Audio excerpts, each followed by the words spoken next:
the tractor beam out of commission, or this is going to be a real short trip. Okay, hit it!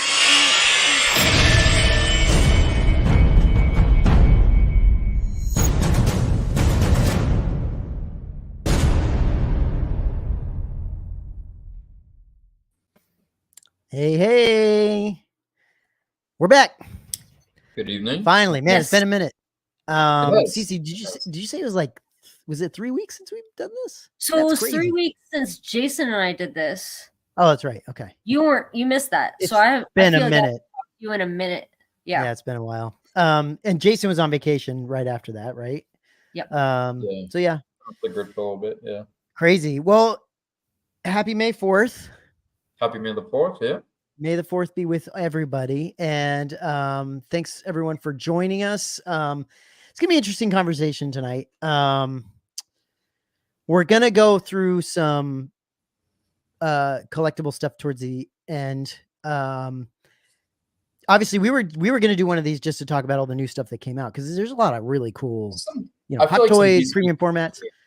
Yeah. There's a lot of fun stuff that came out. So it's gonna be fun to talk about that stuff. But we do want to address the NYC situation. Interesting, to say the least, day. So first off, we just, so everyone knows, we do want everyone to know that, like, and this is coming from me, but from everyone else, I'm sure that we feel just it feel really bad for Michael. Look, on my side of things, like, it would suck to build something up and create something and have it taken away. You can, we're gonna have a conversation about what that and how that, what's involved with all of that, but it's a bummer. And I know there's a lot of you guys out there that really love all of their stuff. I do too. I love looking at it more now than anything else. I haven't bought something recently from NYC, but they make some killer stuff, and it's going to be sad to see them go. And it's going to affect a lot of custom makers. Let's be honest. I think this is going to put a little bit of a scare in a lot of the custom makers and make them be a little more careful. Maybe, I don't know. But yeah. To be clear, like, I don't think we need the running banner across the screen for this, but like, none of us here, at least that I'm aware of, because we're talking today about it, have spoken to Michael specifically about, like, next steps. Right. So if you're looking for, like, advice or anything from us, like, we don't have that as far as, like, what's going to happen next. No. I would just take what was told to everyone as gospel, that you'll be contacted soon. Because the second I saw that, I thought of, like, what happened with RS with the fire, where, like, there were people in the prop replica community saying, hey, if you have, like, orders with RS, you need to contact them immediately, while, like, the fucking embers are still burning. And I'm like, I don't think that's the avenue to take with this, and that people will be contacted in due time.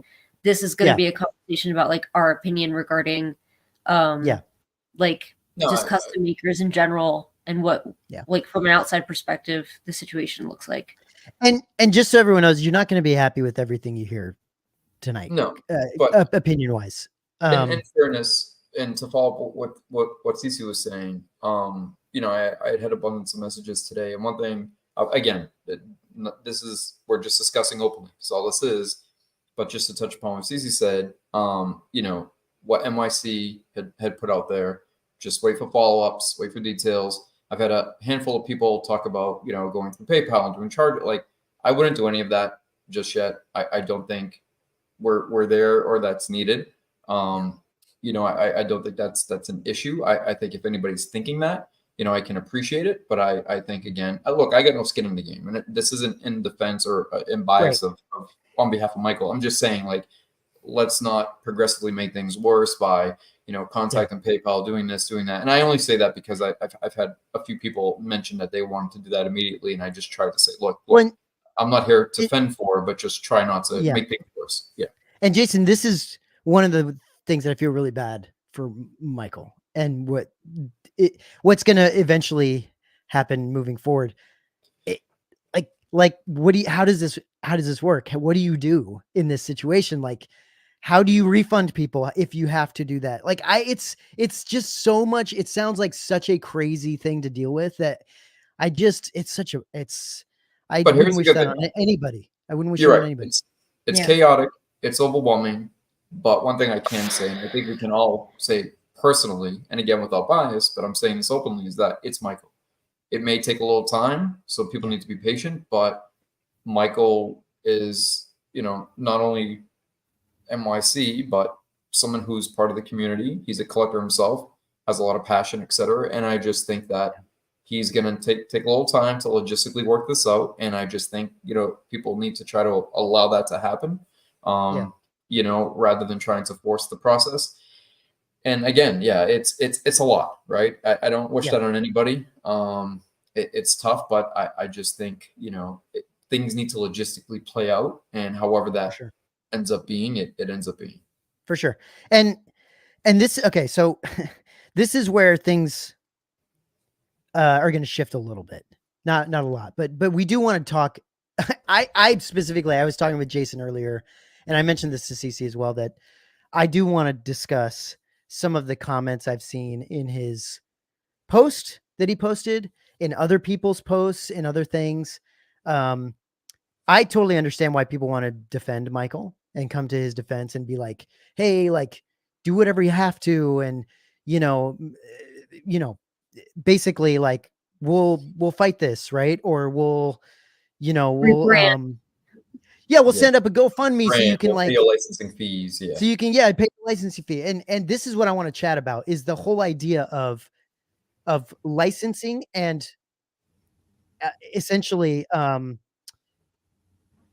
what happens when you don't have a license and you cannot get one, right? As in, it wouldn't matter if we set up a GoFundMe for Michael's licensing fee. He cannot get a license. It will not ever happen because they won't do it, right? Disney is very, very careful about who they license to. And you probably won't like that, right? Like, should EFX have the license for some of this stuff? They hardly come out with anything, but they have the license. And you might not be frustrated about that, but they pay for that. And so that's how the system works. Like, they own the IP. You have to pay a license to make stuff for that. And there's consequence if you don't do that. Now, I think Disney allows for a lot of things to be made. They do. Without doing anything. Openly allow things to slide under the radar. Which they have with Michael. They're not missing it. They're not unaware. They're allowing. No, because we've heard, Jason, rumblings in the of them knowing about Michael and NYC for a very long time, but not doing anything, at least as far as we knew. And I think things, to be fair, I think things ramped up a little bit with NYC. I think they got into ships and started doing some bigger runs with some things. I don't know if that's what it was or what happened, what triggered something like this, but to say that this is like unjust, I have a hard time with that. And That's I have a hard time. That's where it gets complicated. That's where it gets very gray. Yeah. And it's personal. Look, I get that it's a personal thing to be like, we want to defend Michael. I get it, because Michael's a good dude. And we care about his family, and, I get it. But at the end of the day, if you're not paying for a license, there's consequence. It just, and again, this, I saw the same thing happen, different, but same type of thing. When I mentioned this to you, Jason, when Gina Carano said what she said, and Disney was like, all right, we're done working with you. And people freaked out and pissed about that. Well, Disney has the right to do that. They can do that. They can decide this isn't what's best for our IP and for Disney and Star Wars. So we're not going to work with you anymore. They can do that. They're allowed to do that. The same with the licensing fee. They don't have to give anybody a licensing, make anybody license anything. They give it to certain people or certain companies. And it even applies around the world. Jason, you mentioned this to me, like, it's regional, which we all know. Collectors know via XM, Iron Studios, right. And I learned a lot about the licensing process through, certain relationships and, working alongside certain people on different projects. And it's very interesting. And I found it very intriguing. Mm. I used to ask a lot of questions, not necessarily for the knowledge, just purely out of the curiosity, because it's so unique how the Star Wars license in and of itself works and the IP versus other brands. And again, there's the, geographical aspect of it. There's, everything down to a Funko Pop, right? If you look at a regular Funko Pop, it's a Funko Pop. If you look at the Star Wars version, it's a bobblehead, right? This is all calculated and specific decision making that takes place, and the process is painstaking, right? And I don't want to use specific names or specific releases, but there was something that was released recently that everybody was up in arms about. Great piece, beautiful, amazing, fantastic job. And the impression that this is just a pre-order that was put up and then made doesn't happen that way. This is a product that I personally knew about 3.5 years ago. And the reason why I point that out is just to show that the hoops and bounds that you have to go through, all the checks and balances, the QC checks, the revisions, the changes, etc., via Disney, Lucasfilm, it's a tedious and strenuous process. And the people who have the license will tell you that it's not. And easy. Jason, you've had conversations with Regal Robot about this and how crazy the Disney quality check and just back and forth is. It's nuts. It's really crazy. It's honestly, and if Tom were here, he would, gladly tell you it is a painstaking process, and for a reason, right? It is. It's a painstaking process all the way down to where it's manufactured, how it's manufactured, the amount, the material, just everything. And not only that, but it's not a flat fee for licensing. Right. It's an initial flat fee, but then it's a per unit percentage. It's complicated, guys. It really is. And they even, and Disney even will interject on how many pieces they want you to make of this of said thing.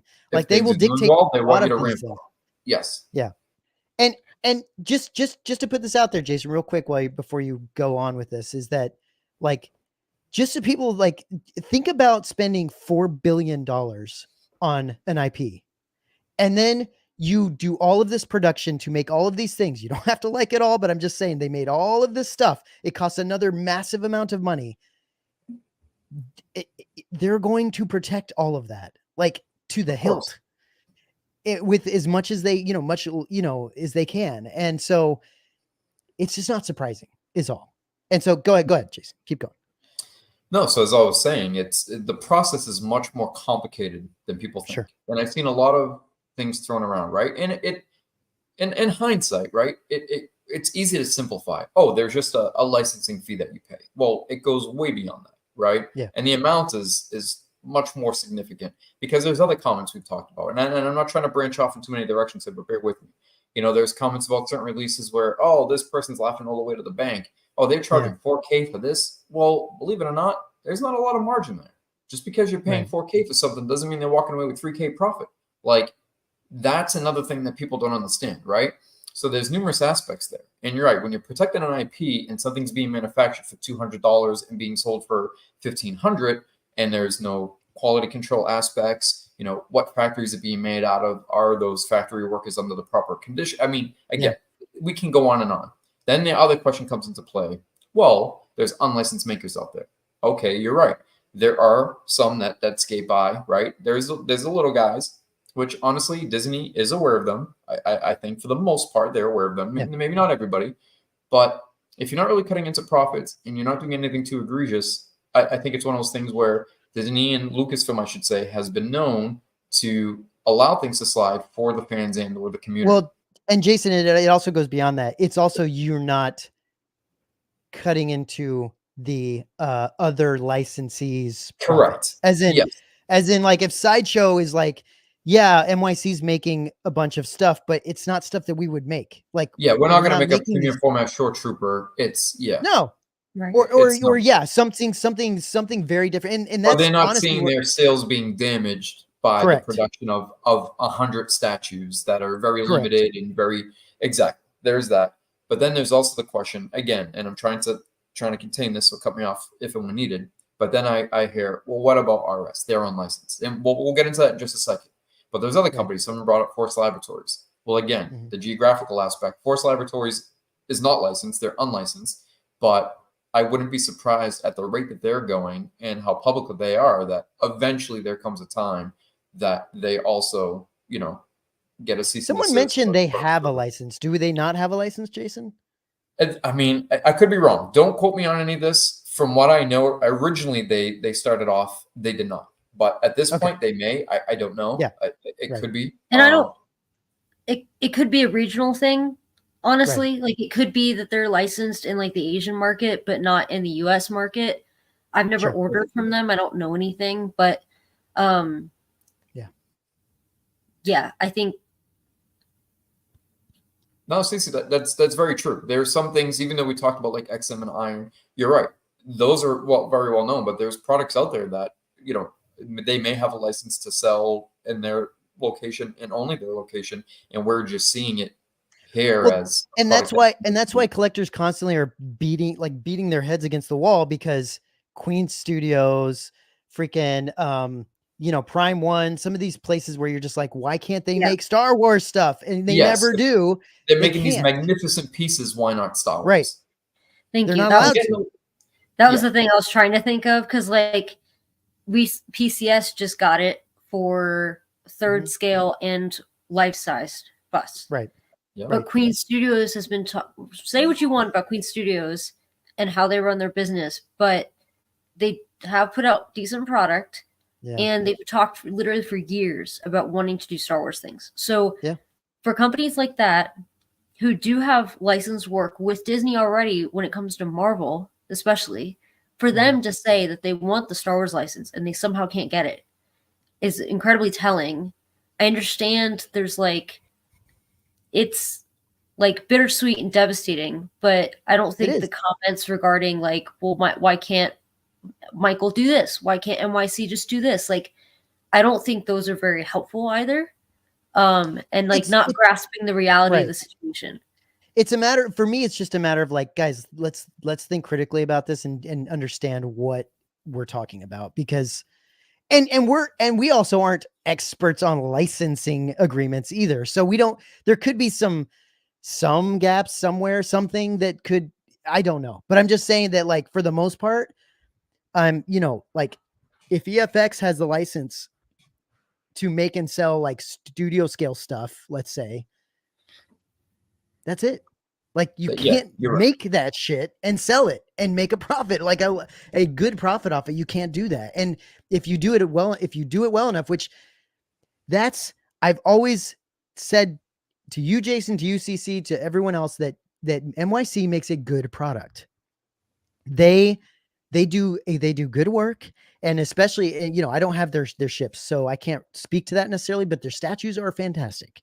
And I love some of the stuff. The Rogue One, Memphis Nest, the one they did is incredible. The NYC Mando that I have is incredible. I've always appreciated their quality. And so, but you do enough of that and you start to make enough money from that. You're going to have, I feel like you're going to have problems, because you're going to get. Sorry. Honestly, I don't. Oh, good. Not knowing like the inside baseball of how like the financial side of things are, like the production cost versus profit or whatever, that's not part of the conversation. But I will say, because I think it was included in what the announcement was, that I think in trying to please everyone, those runs got quite large for what would ordinarily be considered like fan art. Like I remember Rad Titan, like those guys being like a fan art statue, custom statue is a run of 30, maybe 40. So when you start throwing 3-digit numbers out there just to please everyone, agreed. Agreed. You know what I mean? Like I think that, but I mean, I don't blame, like when you have such a good product, of course people are going to be clamoring for it. You can't make everyone happy, but I do think in the last few years, look, he tried his best in that regard. I agree. But don't you think though that this partly comes down to, there's a bit of blame on the collector's side as well, because and it's not like it's not like you guys, like, shame on you guys. Like, I'm not saying that, but it does come down to, like, collectors are freaking like drug addicts, and we just constantly want more, and we're like hitting people up like, I wanted that added, I couldn't get it, I couldn't, like, I couldn't get it on, I tried to get in the queue, I had it in my cart, I couldn't get it. And then all of a sudden he goes, well, there's a lot of people that really want this, I will make another version of this with a snow base or something like that, and I'll sell this many, right? Because I know it's really something that people want. So, like, the demand is 100% something that really would be hard to deal with on his side. Even, I can't say I'm a part. Well, maybe I had a part in it, but like even the RS Rogue One 6 exclusive, the Snow Trooper maquette. I feel like I remember I tried to get on that after it had closed. Like all the spots were filled, and Jason was like, "Are you freaking kidding me?" Like upset. Like it took me that long to decide that I wanted it because the run had been filled. And then you guys upped it by like, I think 25 to 25 people. So like we understand the totally the pressure of wanting to make people happy, and because we're drug addicts and like this stuff's more expensive than cocaine. But and so does Hyperdrive. Hyperdrive understands that. Yeah. Like everybody understands that. That's making shit and trying to get it into people's hands. Everybody wants, if there's demand for it, we want everybody to be able to get something that they want in their collection. Why not? Like that sounds awesome. The problem is, again, it comes down to consequences for these things. There doesn't have to be consequences. If Disney goes, that's okay, then that's okay. Like it's up to them, right? It's up to them eventually. But it's also, you got to think there's got to be companies, and I'm throwing these names out there. I have no idea if this is true or not, that they said anything, but you think, what if EFX said something to Disney? What if Sideshow said something to Disney? Well, Disney has to do something about that. They don't have a choice. They have to go. They have to protect those that are paying, because you're not just paying for the IP, you're paying for access to, you're paying for access to reference, you're paying for access to the archive, you're paying for protection. You're paying to protect your IP, making sure that nobody infringes on that. There's a reason why people say, oh my God, Regal Robot does such amazing work. They should do lightsabers, they should do blasters, they should do models. Well, Tom would love to do all that, but you know what? It infringes on what somebody else has the ability to make first and foremost. Now, they can discuss that and work it out amongst them to say, hey, if you're not going to make this and it doesn't, affect or stop what you're going to produce, then we may be able to. Now, that's to discuss Jason, among them. And a perfect example of this is Real Robot had a very difficult time trying to figure out how to make the maquettes, not statues. As in like, when they were making that whole line, they had to make them not statues, as in like, they can't make statues. They aren't allowed to. So they are maquettes and that look like statues. You know what I mean? Like, because I think some of the prop replicas, that's why they're called artifacts.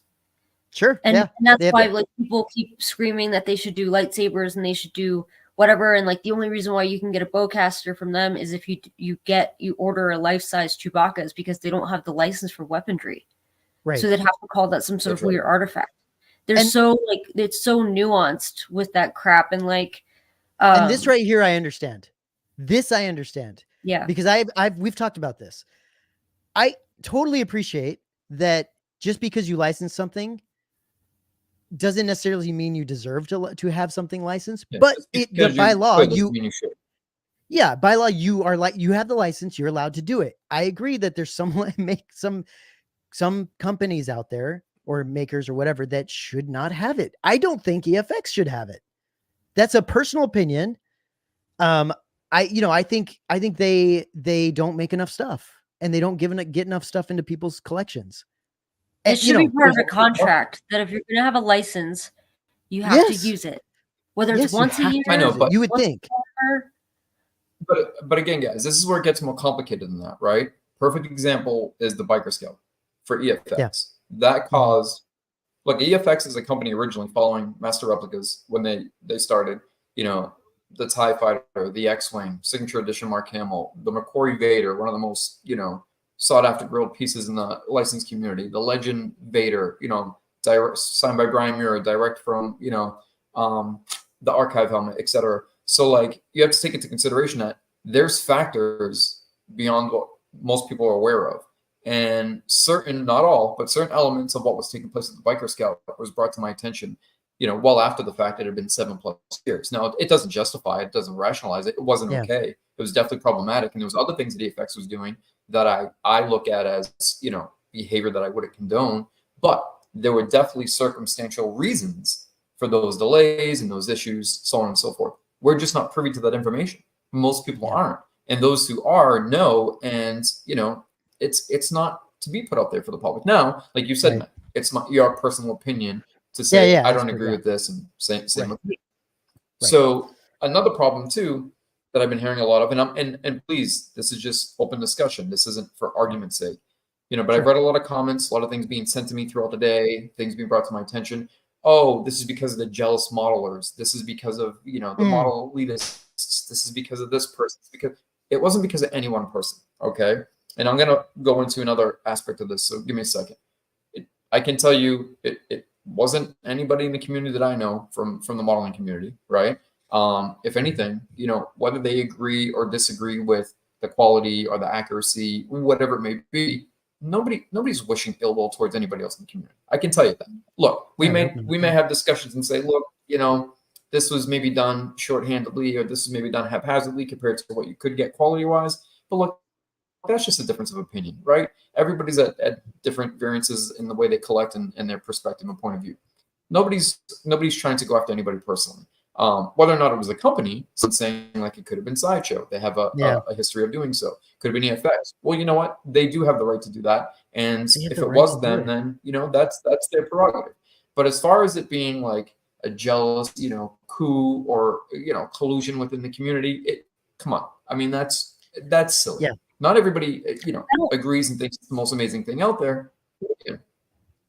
Yeah. I don't think anyone who's building garage kits is going to have the power to do something like this. Like, to be clear, like people can have their own opinions about this product versus that product or whatever, like all the things you just said. But I don't think it's as simple as that. I don't think anyone in the community is that powerful, unless, of course, you're talking about the big box, almost like the big box companies that we've been referring to. So I don't.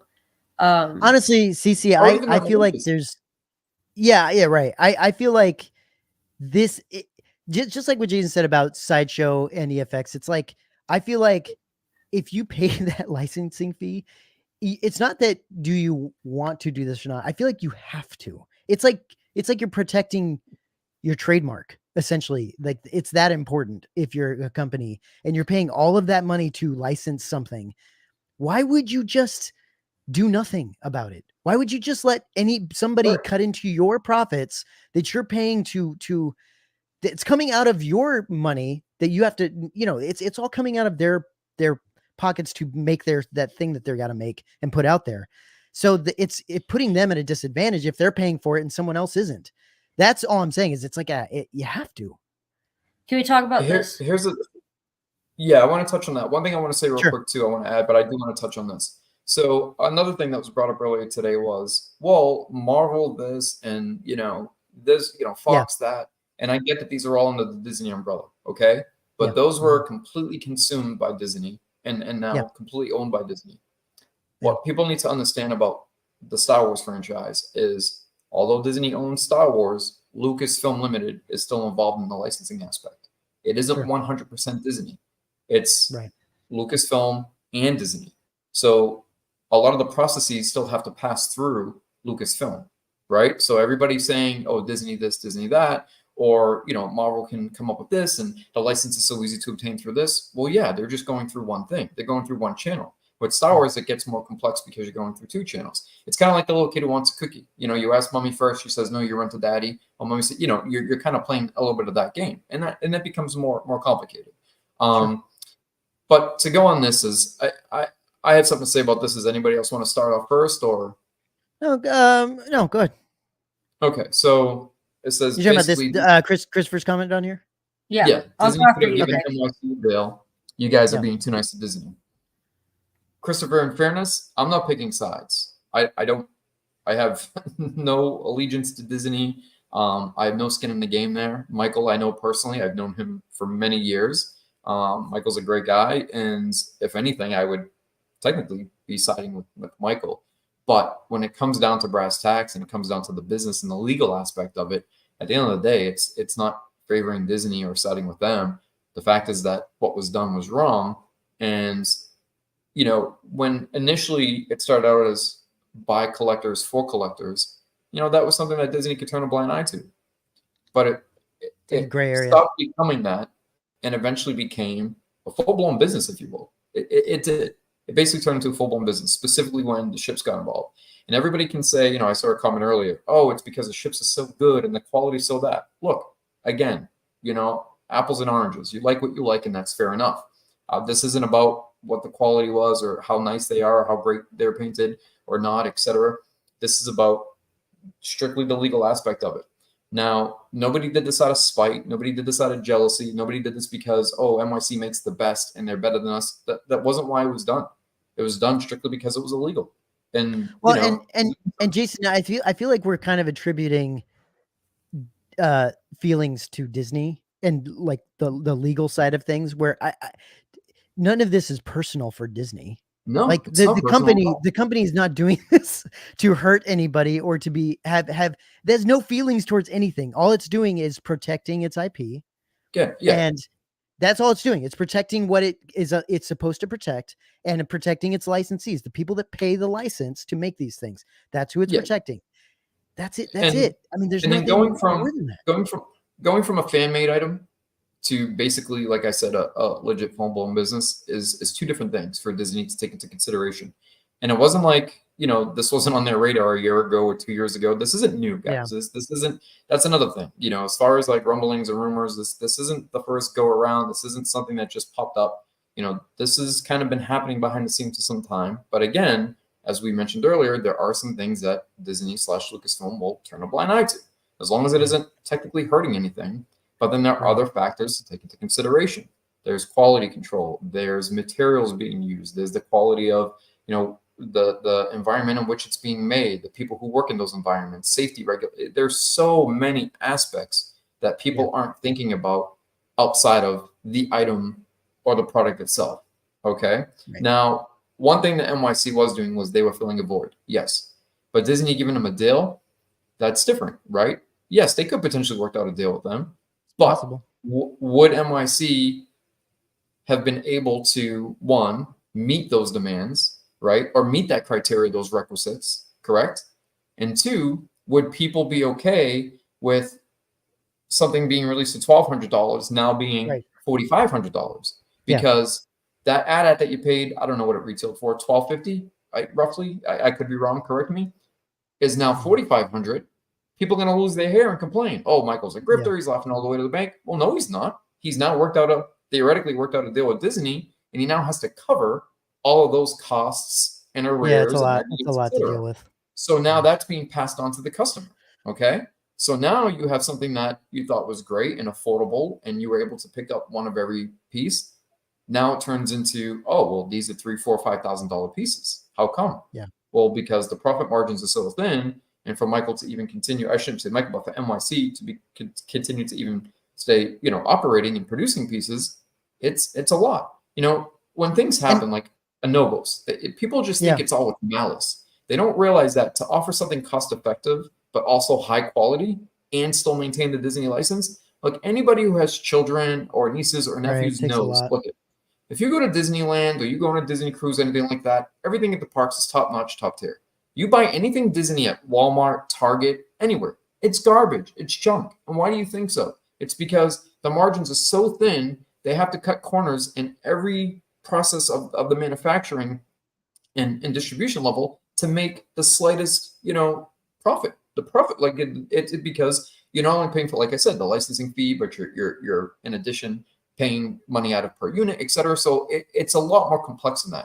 And there's no one side taken, and I can appreciate that. Yeah, and Jason, this comment too from Chris saying that Disney Lucasfilm should do something the fans actually want. I understand that. I agree with you, and I'd be totally down for that. What I'm saying is that this is coming from my personal side. This is our personal feelings saying that, man, Disney and Lucasfilm should do something about this that fans actually want. And I agree with that. What I'm saying is that what Disney is doing is not personal whatsoever. There's no feelings involved whatsoever. They're just doing it, right? It's easy for us to personify it because of like Michael and how it's easy to take it personally. Made good friends and stuff like that. Whereas we don't have that with Disney. Like we don't have a face, like a name, a friendship to Disney. So on paper, correct. If you just looked at it in black and white, you'd be like, okay, this matches up. This makes sense. What's happening? Yes. And I also will say that the Jazz Inc. thing was what I was going to mention, isn't helpful either, because Warner Brothers is not Disney. And I can only speak from the perspective of everyone and their mother knows I'm the art print person. Disney does not play well with artists who profited from their properties before they were licensed. So there's artists who have wanted to do licensed work with Disney for a very long time, and they are blacklisted. So Disney does not play with that, as far as my understanding, when it comes to artists. Yeah, you're right. And like real quick, CC, Christopher's not wrong. Yeah, they could do this, right? Disney could do what DC or Warner Brothers did for Jazz Inc. And that was really cool, by the way, to see Jazz Inc.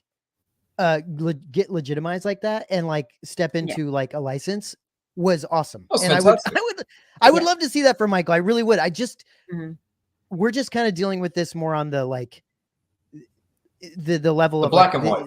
The black and white of it. Yeah. And you know, there's a little bit of gray because it was in the gray before and they weren't doing anything about it. Now, but black and white now, it is what it is. Like and if Disney does not give him a license or does not do that, which I think CC, you're probably right about this, that it you know, that's very unlikely.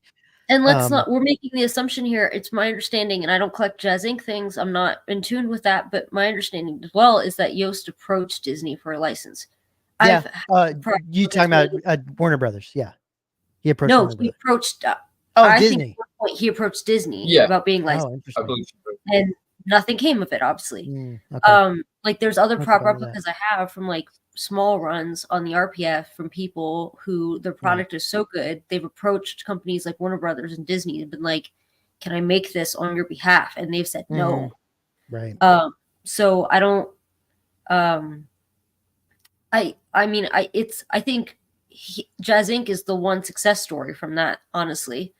And like what these fan-made pieces aspire to be is but again, that's only Warner Brothers. Disney, in my opinion, is a different animal for all the reasons Jason said. Yeah. And like you said, DC too, you're dealing with one entity. You're not dealing with two. With Disney and Star Wars, you're dealing with two entities. Remember that. And also, I want to ask, like Chris Lord, for example, would you be willing for a previous piece that you just paid $1,000 for? Would you be willing, honestly, to pay $4,500 for that same exact piece? Now, it might be easy to say yes, but if you're doing that for every piece, honestly, would you be okay with that? Or would we be having a different conversation of saying the prices are outrageous, these aren't, you know? And Moth makes a good point here. He says the margins are thin. For those listening and not watching, I'm going to read it. The margins are thin because their licensing fees are outrageous. My understanding is they are significantly higher than industry standard, which is obviously not fan collector friendly. Now, again, I catch 22, right? The fees are significantly higher than most IPs. Yes. And then there's more on top of that. Correct. However, most IPs, you're just, I don't want to say most, but for the most part, you're buying the right to take that likeness and reproduce it into a statue, a bust, a toy, a figure, whatever it may be. Yeah. With the Star Wars license in the franchise, you're getting a lot more than the normal IP, right? You're getting access to reference materials. You're getting access to the archive. You're getting access to, you know, handle and view and measure and scan and do all these things for levels of accuracy and dealing with the companies who made these actual items in production, legacy effects to give you the correct paint schemes and color codes. And there's so much more at hand, but there's also a much higher level of quality for the most part, right? And in most cases, when it comes to something like the Star Wars franchise. And, you know, people can argue, oh, I bought a Black Series figure and the likeness was poorly done. Okay, those things can all be argued down to the finest nuance. But for the most part, there's a different level there. And again, one of those things that is included is the protection of that IP, right? There's always going to be bootleg stuff no matter what, right? You go all the way back to Kenner figures from 70s and 80s. There's people who collect specifically the bootlegs, right? That's the thing. Mm-hmm. But it's a lot less widespread than anything DC, Marvel, etc. Most other IPs can be bootleg to death, and the protection isn't. It's there, but not at the same level. So look, it's complicated. It's not as from a legality perspective, it's not. It's black and white. But from an emotional perspective, a collector perspective, a fan perspective, it becomes a lot more complex. Yeah. And Scott Berry saying, what if NYC was a nonprofit organization? He also said hi, CC. Yes. So this doesn't, to me, would make a lot of sense, because like, think about some sort of organization like Cure for Cancer, or I don't know, some breast cancer organization doing something that had Star Wars or Marvel attached to it. Anything they make is going to have to go through Disney. Like, it doesn't matter if you're nonprofit. Anything you make, Disney's probably like, yeah, you don't have to pay for this, but you still have to get it approved by Disney. Like, everything still has to go through Disney. So that just doesn't make, I just don't think that's possible. I'm too like stupid to figure out how that would work. If I'm quite honest, like I'm really ignorant to how nonprofits work. I will say the only thing that like in my mind that would go alongside is the thought that if Michael or any of the sculptors that work for him, I forget the other gentleman's name who did a lot of the portraits, if they started working for licensed companies, if they started like that's a whole other licensed company, that would be a perfect world. Well, they wouldn't take characters and overall design, but the talented people, the artists would be able to produce more and have it be all like above board. And I've said this to you, CC, where like, I don't know. Okay. Hold on. I'm so glad you just said that, CC. And Matt, if I cut you off, good.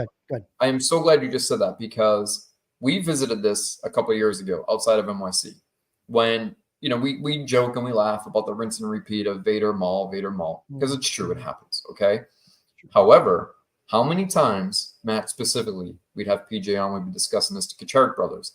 How many images did they release? How many sketches? How many ideas did they release? Amazing pieces. Shut down, done. Yep. So people would be like, do better, design better, different characters, give us mythos, this character, mythos, that character. Well, no, they have the final say. Yeah, it's not that it isn't being presented, and it isn't that the artists aren't thinking of these things and presenting them, but it's, again, ultimately what whose decision it is to make.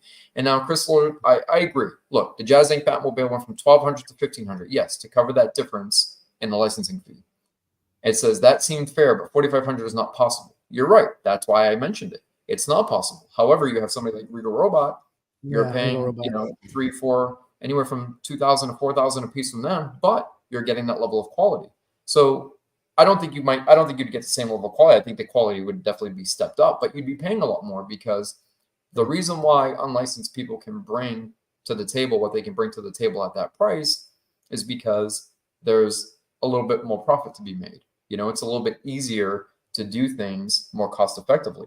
And you're right, it does make it impossible, but I'm just trying to point out, would people be as defensive for NYC?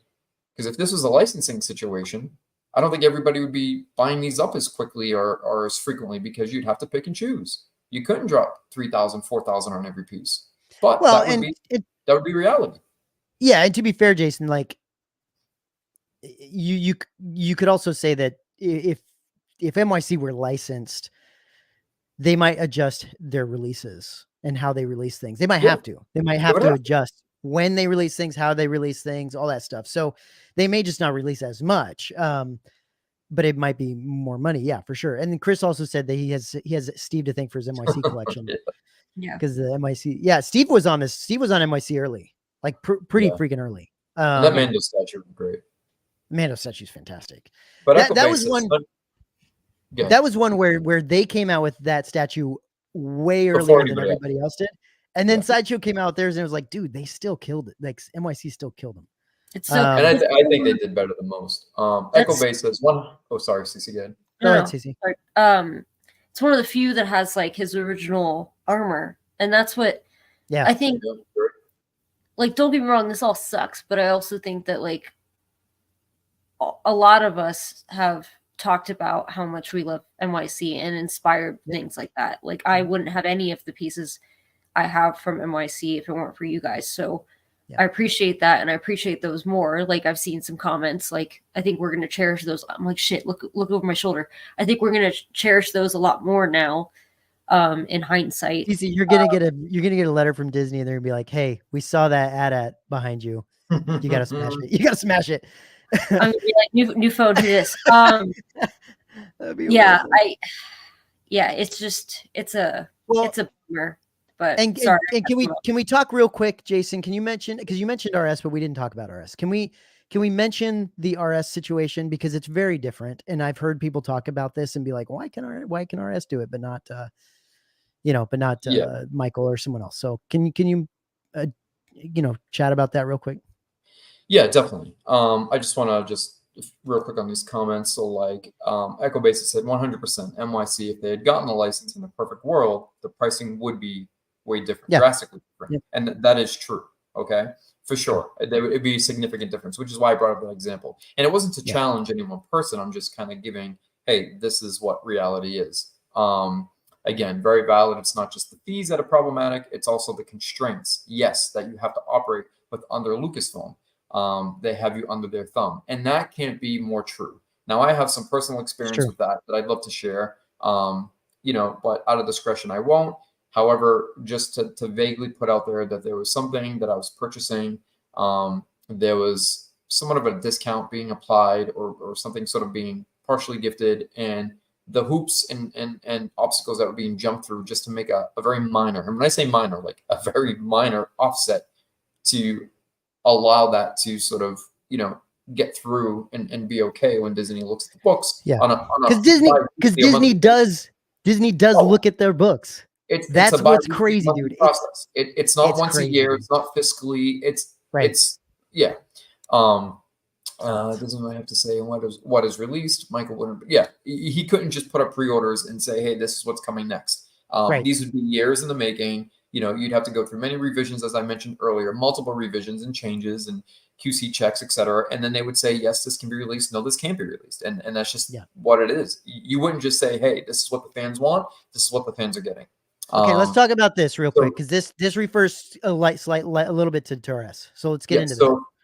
If you were a company producing products like NYC in another country, will the consequences be the same? Yes and no. It depends on the country.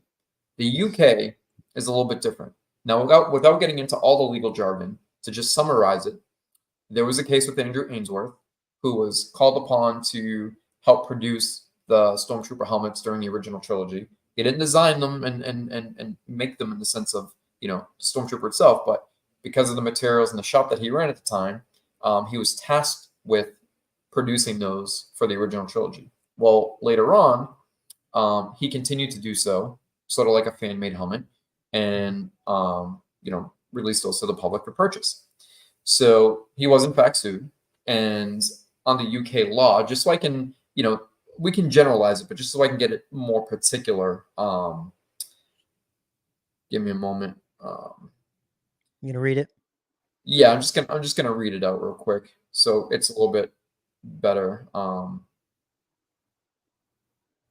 This is what we were talking about earlier. Okay, here we go. So basically what had happened was in 2011, the Supreme Court, which basically took over the judicial functions of the House of Lords that had initially taken place in 2009, were defeating a bid by Lucas and Company, Lucasfilm, to stop the unauthorized manufacturing of these Stormtrooper helmets. Okay, so basically it became between artistic licensing, so to speak, or something that would be utilitarian. So the fact that it was copyrighted as this is artistic license, and the argument was said that, well, no, this was used utility wise as a functioning piece for the sake of the film and not just as an artistic representation of a character, they there sided and said that, you know, they have the right to reproduce this and they can do so without any legal consequences. Now, again, anybody who wants to look this up, it's an interesting read. It applies to both Andrew Ainsworth and RS for anybody curious. There's a reason why RS isn't producing, you know, first order stormtroopers and death troopers and short troopers. There's a reason for that, guys. Although they are unlicensed, they also have, you know, limits in which they can operate within without also suffering consequences. However, because they're making helmets and only helmets, that's also a reason why, you know, RS isn't making models and RS isn't making, you know, props and prop replicas. It's basically, you know. Well, and Jason, real quick, armor. Yep. How does it work with RS making the hyperdrive exclusive Rogue One helmet? Is that just because it's just a repaint? It's not technically a Rogue One helmet. It's just a repaint. So they're just calling it a repaint. Viper Scout helmet with a paint scheme is basically how that's operating out there. Correct. It's just a repaint. Yep. But here's the thing. Now, if you were to make an unlicensed, this is where it gets complicated, guys. So that same law that was passed in the UK was passed in the UK and only in the UK. Right. It doesn't operate the same in the States. So somebody making a helmet or, you know, casting you a helmet, that's fine. But if it was to get to a level of a business, such as, hey, we're going to do a run of 300 or 500 and you're doing a release every other month, then they're not protected under the same law. Here in the States, you can get a cease and desist. Well, and this is where you're infringing on people like of companies like Hasbro and Novos or Denuo Nova or whatever the freaking hell they're called now. You know, that's where you run into the problems there, right? So, and the good question, an interesting question is like, let's say if Michael ran NYC out of, like they're saying, Hong Kong or, you know, somewhere in China, and he was doing all the NYC like statues, ships, and all that stuff, and Disney said stop. What are the how do they stop someone in a different country? I don't know, right? Like if NYC was operating out of China, what does Disney do at that point? That, you know, it's their license still operates around the world. Yeah. Right. But I don't know. Can it probably be a little bit more complex for the average company? It would be a headache, right? If you're like, let's say counterfeit goods, like, you know, couture clothing or, you know, whatever, bags, purses, etc. It becomes a little bit more complex. But if you're somebody like Disney or Nike, I mean, come on, it's it's not complex. I mean, they basically, you know, have such a huge standing in the world economy, like Apple. It's the same thing. There's so many things that you can do geographically and not that you suffer consequences. But just because one law is legal or illegal in one location doesn't necessarily apply to a foreign location or a domestic location. Well, it's just like going and buying black market handbags and shit somewhere else, right? Like they're not allowed to do that, but it can happen. Like they still do it, you know. Well, there's that company that I get. What was the name of it? Armory Shop Props in Russia. Wars, I think, what shut them down. But like they were operating solely out of Russia, so like I think that's what helped them for years. Totally. I just know, like anecdotally, like from a law enforcement perspective, it's not like that's different from like the civil side, but it's difficult to get information when you're dealing with a country. Like they don't have to cooperate with you necessarily, depending on what the circumstances are. So, and guys, we're not just so everyone knows, like we're operating under the idea that Michael is going to remain in the United States of America. Like, if he goes somewhere else, listen, I don't know how that works, right? If he goes somewhere else, you are still not allowed to do it, but maybe you can get away with it easier. But again, at that point, you're really going against like, because you've already been told I to leave stop. you guys for 5 minutes and I come back and you're recommending that Michael moves to no, but other people have been saying like, hey, shouldn't he go somewhere else? And I'm like, I don't know how that would work, but maybe it's possible. I mean, listen, he couldn't go. Where's Michael from? Isn't he from Germany? originally? I don't know if we need to be talking a lot of personal stuff, but like, No, I'm just saying. I know he's not from the country specifically. So even if he were to go back to his home country, let's say, he still can't. He can't it's not do it there happening. either. Yeah, it's just, we're pulling It's it just not short. happening. Yeah, it's Yeah. not happening. Yeah. So that's all I'm saying is that it doesn't make any sense. And you wouldn't want to see someone have to go somewhere like across the world to do this kind of thing. That's crazy. Can I say something real quick? Because we're approaching the hour mark about this topic. And yeah, okay, sorry. So I will say this because it's been asked of me multiple times today. It's been a whirlwind of a day.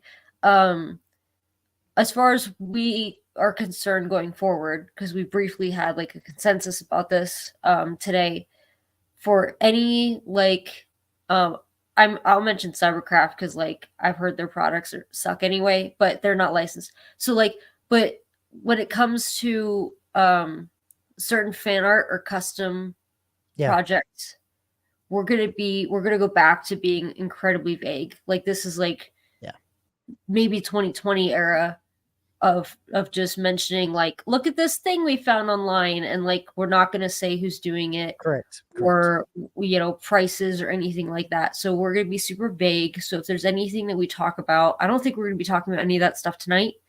But if we do, we're just FYI, like our inboxes are pretty open. Like I know Jason gets hit up a lot, so apologies there if it takes a second for him to get back to you because of that. But feel free to like ask questions in the Facebook group or of us directly if we post anything or talk about anything that we've been vague about that you'd like not to me, Cece, because I love the fact that nobody hits me up. Don't message you. I know, and I don't understand. Nobody does. And I always thought it was because you were like the more personable one of us. Just because don't hit me up. Like, don't do it. Hit Jason up. Jason knows what he's talking about. Like, I generally don't. People, or do they just not message you at all? They just don't message me, which is fine. It's totally fine, guys. Like, I'm happy. I'm living my life. It's like the equivalent of like when a chick has like RBF and like no guys want to approach her and ask her out. I think that's the situation. Which is great. Or on the other hand, I get, bombasted with multiple messages a day, sometimes 20, 30, and it could be. But Jason, to be fair, Jason, you also know what you're talking about. I'd like to think. I mean, to an extent. I don't know. What's my excuse? I don't necessarily. I mean, Cece, you're just nice. You're a nice person. I need to work on my resting bitch face. Apparently. I don't want to be hit up, and I don't know what I'm talking about for the most part. I'll just send you over to Jason. Really, is what I'll do. Yeah. Just. Yeah. So anyway, listen, we just to kind of close it off. I really hope the best for Michael and his family. For reals, I hope the best for him. I would not wish this on anybody, and it sucks. And it's, it is kind of is what it is, which is a sucky thing to say to something that happens like this. But I don't know. Also, too, I just want to repeat again, guys. We've had no discussions with NYC. This was just something that we've discussed amongst ourselves. But just if it says emails will be sent out and you'll be contacted, look, you're dealing with somebody trusted. At the end of the day, don't start, bum rushing your bank or bum rushing PayPal. Don't make it worse. The only reason why I say that is because I think it can potentially muck things up and delay possible refunds and other things like that, because merchant accounts can get shut down, PayPal can get locked up, and so you don't want to put yourself in a worse position where you're the person who's trying to help you can't help you. But yeah, I mean, hopefully whatever the emails are will come soon. And guys, just so everyone also thinks about this, just also think about all of the people that Michael worked with and all of the surrounding things that are going to be affected by this. There's a lot more to it than just like, oh, Michael's going to have a tough time with this. There is more to that. Right. And so be aware of that. And, anyway. So, anyway, we're going to be going into our May the 4th be with you 4th discussion, which is cool. There's a lot of cool stuff. Let me share my screen. Hold on. Let me see where I am. There's lots of fashion. We planned absolutely nothing. We didn't plan anything. We just wanted to bring things up and talk about it. Do we need to pull this up, Matt? I'm going to pull it. Yeah, there we go. Okay. I'm pulling that up. So this, so What is this, yeah, is this a limited situation? Like, is this for something specifically that's like limited? I, you know, I'm not, I don't know if this was, no, I'm sorry. I think it was limited, but my understanding is, like anyone could order it. I think this had a queue on Sideshow because I saw some of the. It was really hard for me this week to catch up with stuff. Sorry, I don't know if you could tell. I'm on the No, tail it's end fine. of a sinus infection, and I haven't had a day off in 3 weeks. But I think this one was available via Sideshow. They had like the queuing nonsense where you had to wait to check out because people were yeah. making comments that one of them had sold out and the gold was still available because some people were making jokes that like, did we really need a gold one? It looks pretty freaking cool. Like It it's, is cool. It's just I feel get like you. Why do you need it? I totally understand that, but it does look pretty cool. Yeah, also, I don't know. yeah, I don't. You I know, don't there's know. people that probably collect these when they put them out, the silver and the gold ones or whatever. So I can definitely see why I have a people couple of would the chrome want it. ones. Yeah, see, I mean, Yeah. there's They're not always bad. there's always a sucker, you know. Okay, so Darth Dread, it was limited to 2,500, and it's now waitlisted. Yeah. There's always a sucker that'll buy the chrome and the gold ones, right, Jay? Well, the chrome ones came out a long time ago. I Yeah, a bought while them ago. way back when. The newer ones I Yeah. didn't, but yeah. Yeah, Collectors, for sure. hold on, I just want to say No, the it's vagueness is important. It's also the collectors open to discussing NYC, mentioning them by name Yeah. becoming complex is probably another contributing. Yeah, it's tough. Yeah, yes and no. Like I said, without getting, we want to try to put this behind us, but Yeah. it they weren't just popping up on the radar. It wasn't something new. You know, Disney and Lucasfilm were aware of them for quite some time, but it wasn't necessarily an issue for them, or at least they didn't think it was. They at some point changed their mind, made the decision, whatever the contributing factors or factor was to that ultimately making this final decision is what it is. But yeah, I mean, we can. I tell you what, Norman, it doesn't all help. day what it was. What is it? I tell you what, it doesn't help. It doesn't help when they're getting put out there like constantly, being and on collectors blast. are going nuts about all the stuff that they're making. Yeah, it doesn't help. Yeah. Anyway, there's no doubt about it. So anyway, they made it. Did they make a chrome version as well, or just the gold?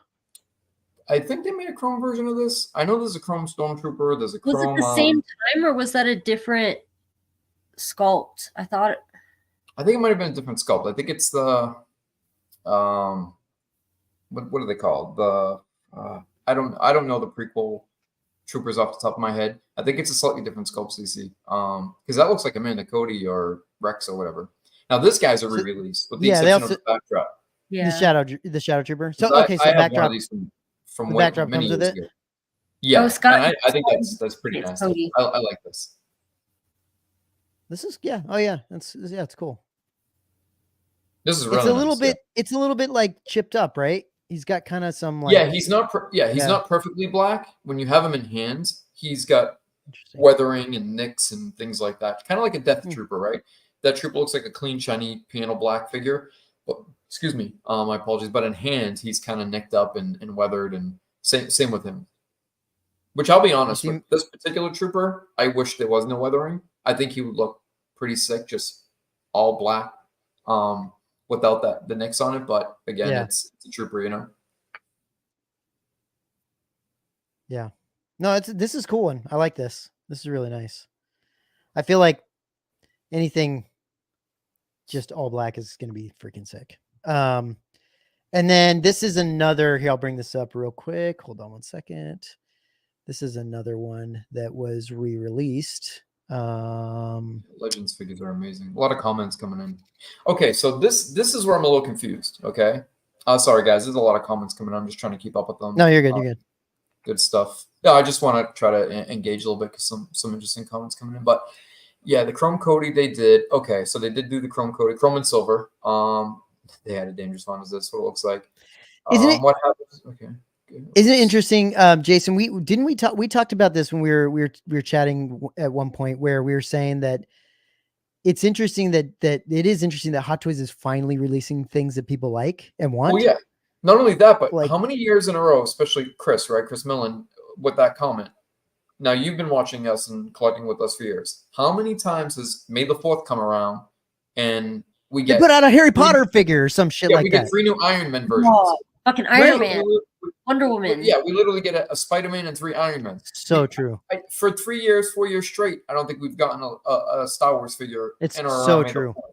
Where this is Freaking the ridiculous. first time, not only did they release Star Wars figures, but they literally dropped a bomb on us. And what's Mhm. even better is kind of complicated and frustrating, but they made it somewhat enticing by either really upping the ante. I think the prices are very reasonable considering how they've been crawling gradually over the last 2 years. These Much are very more well reasonable. priced. And 2, on top of that, I think that, they've been very, thinking it through a little bit better with, limiting a particular figure or making various versions, to entice collectors. There's the dark side, light side, there's the coin. We all know everybody loves coins. We'll get to that one. There's the artisan version, there's the exclusive version. The only thing that threw me off, which I didn't like, was 000 and BT1. You limited one to 2,500 pieces and made one pretty much an open pre-order. Like, either limit both of them or make them both open, right? Because I they're don't know both if Matt knows who those characters are. What's from that? from Dr. Afra Comics. Yeah, I know. Yeah, I know. Yeah, I know. No, and I'm just saying. She was saying I don't think everybody knows who they are. Oh, So yeah, if you're not familiar with the Dr. Afra comics, or the Vader comics rather, than Dr. Afra, 000 is basically like an evil 3PO, and BT1 is like a evil R5D4. And the fact that that's Solo and Chewie. That's peanut butter and jelly, right? That's a shoe and sock. Like, they go together. Why limit one to 2,500 pieces and make the other one an open pre-order? I say either make them both open pre-orders or limit both of them to 2,500 pieces. That was a little weird for me, but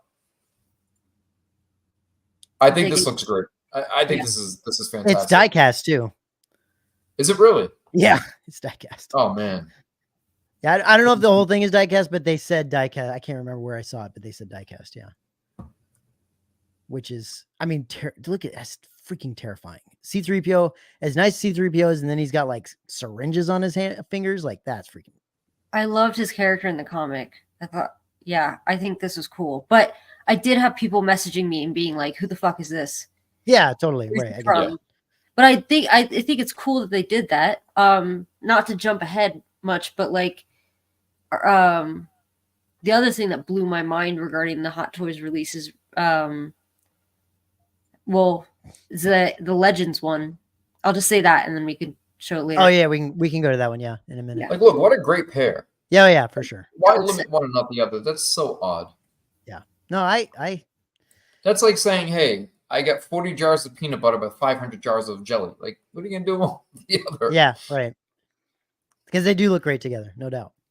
Yeah, it's odd. And the other ones, like the limited, artisan, the limited exclusive, I get it, but you're getting that same figure with, Yeah, so Jason, variations of some sort. diecast. Oh, it's fantastic. Freaking sick, dude. Like, that's really cool. These are the type of characters, whether you like them or not, that people have been asking for, right? It's kind of like the Weird Cyborg, if you will, right? Right. And we'll go through them, but Star Killer, Revan, like, these are finally being made in 1/6 scale. Now, had this been 3 years ago, I'd be losing my hair because this would be phenomenal. But get your Cos Baby. Get the Cos Baby versions. this might be a nice placeholder, yeah. They're pretty cool, dude. They've got some really interesting Cos Babies. Let me see if I can find them though. Yeah, Hold on, they're like like an upscale Funko Pop or something. Yeah, look, we don't. Yeah, we're not huge on the collecting of Cos Babies, but I will say that they do have like this. This is pretty sick, dude. Let me see here. Let me bring this up. I mean, that's pretty cool, dude. Like, you could sit that on your desk and feel pretty good about yourself. Like, that's cool. pretty sick. Yeah. And then That's they have the dark side. But Matt, it's exactly that, right? I mean, I'm sure there's people that collect these, but this is a perfect thing. Like, you have it a little piece on the side of your desk or standing on your speaker, and it's a perfect, piece for that. A little gift for somebody who's a fan of one specific character. They can, just have it on their desk at work, or I think that's what these are great for.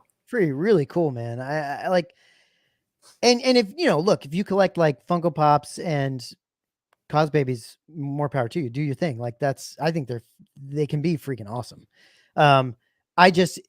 It's funny because I haven't been tempted for something like this in a while, but I just think those look freaking sick. They're really They cool do. looking. They look great. Mob says, "Who's buying Cos Babies?" Really, honestly, look, No, it might you're not right. be for, but I'm sure get there's.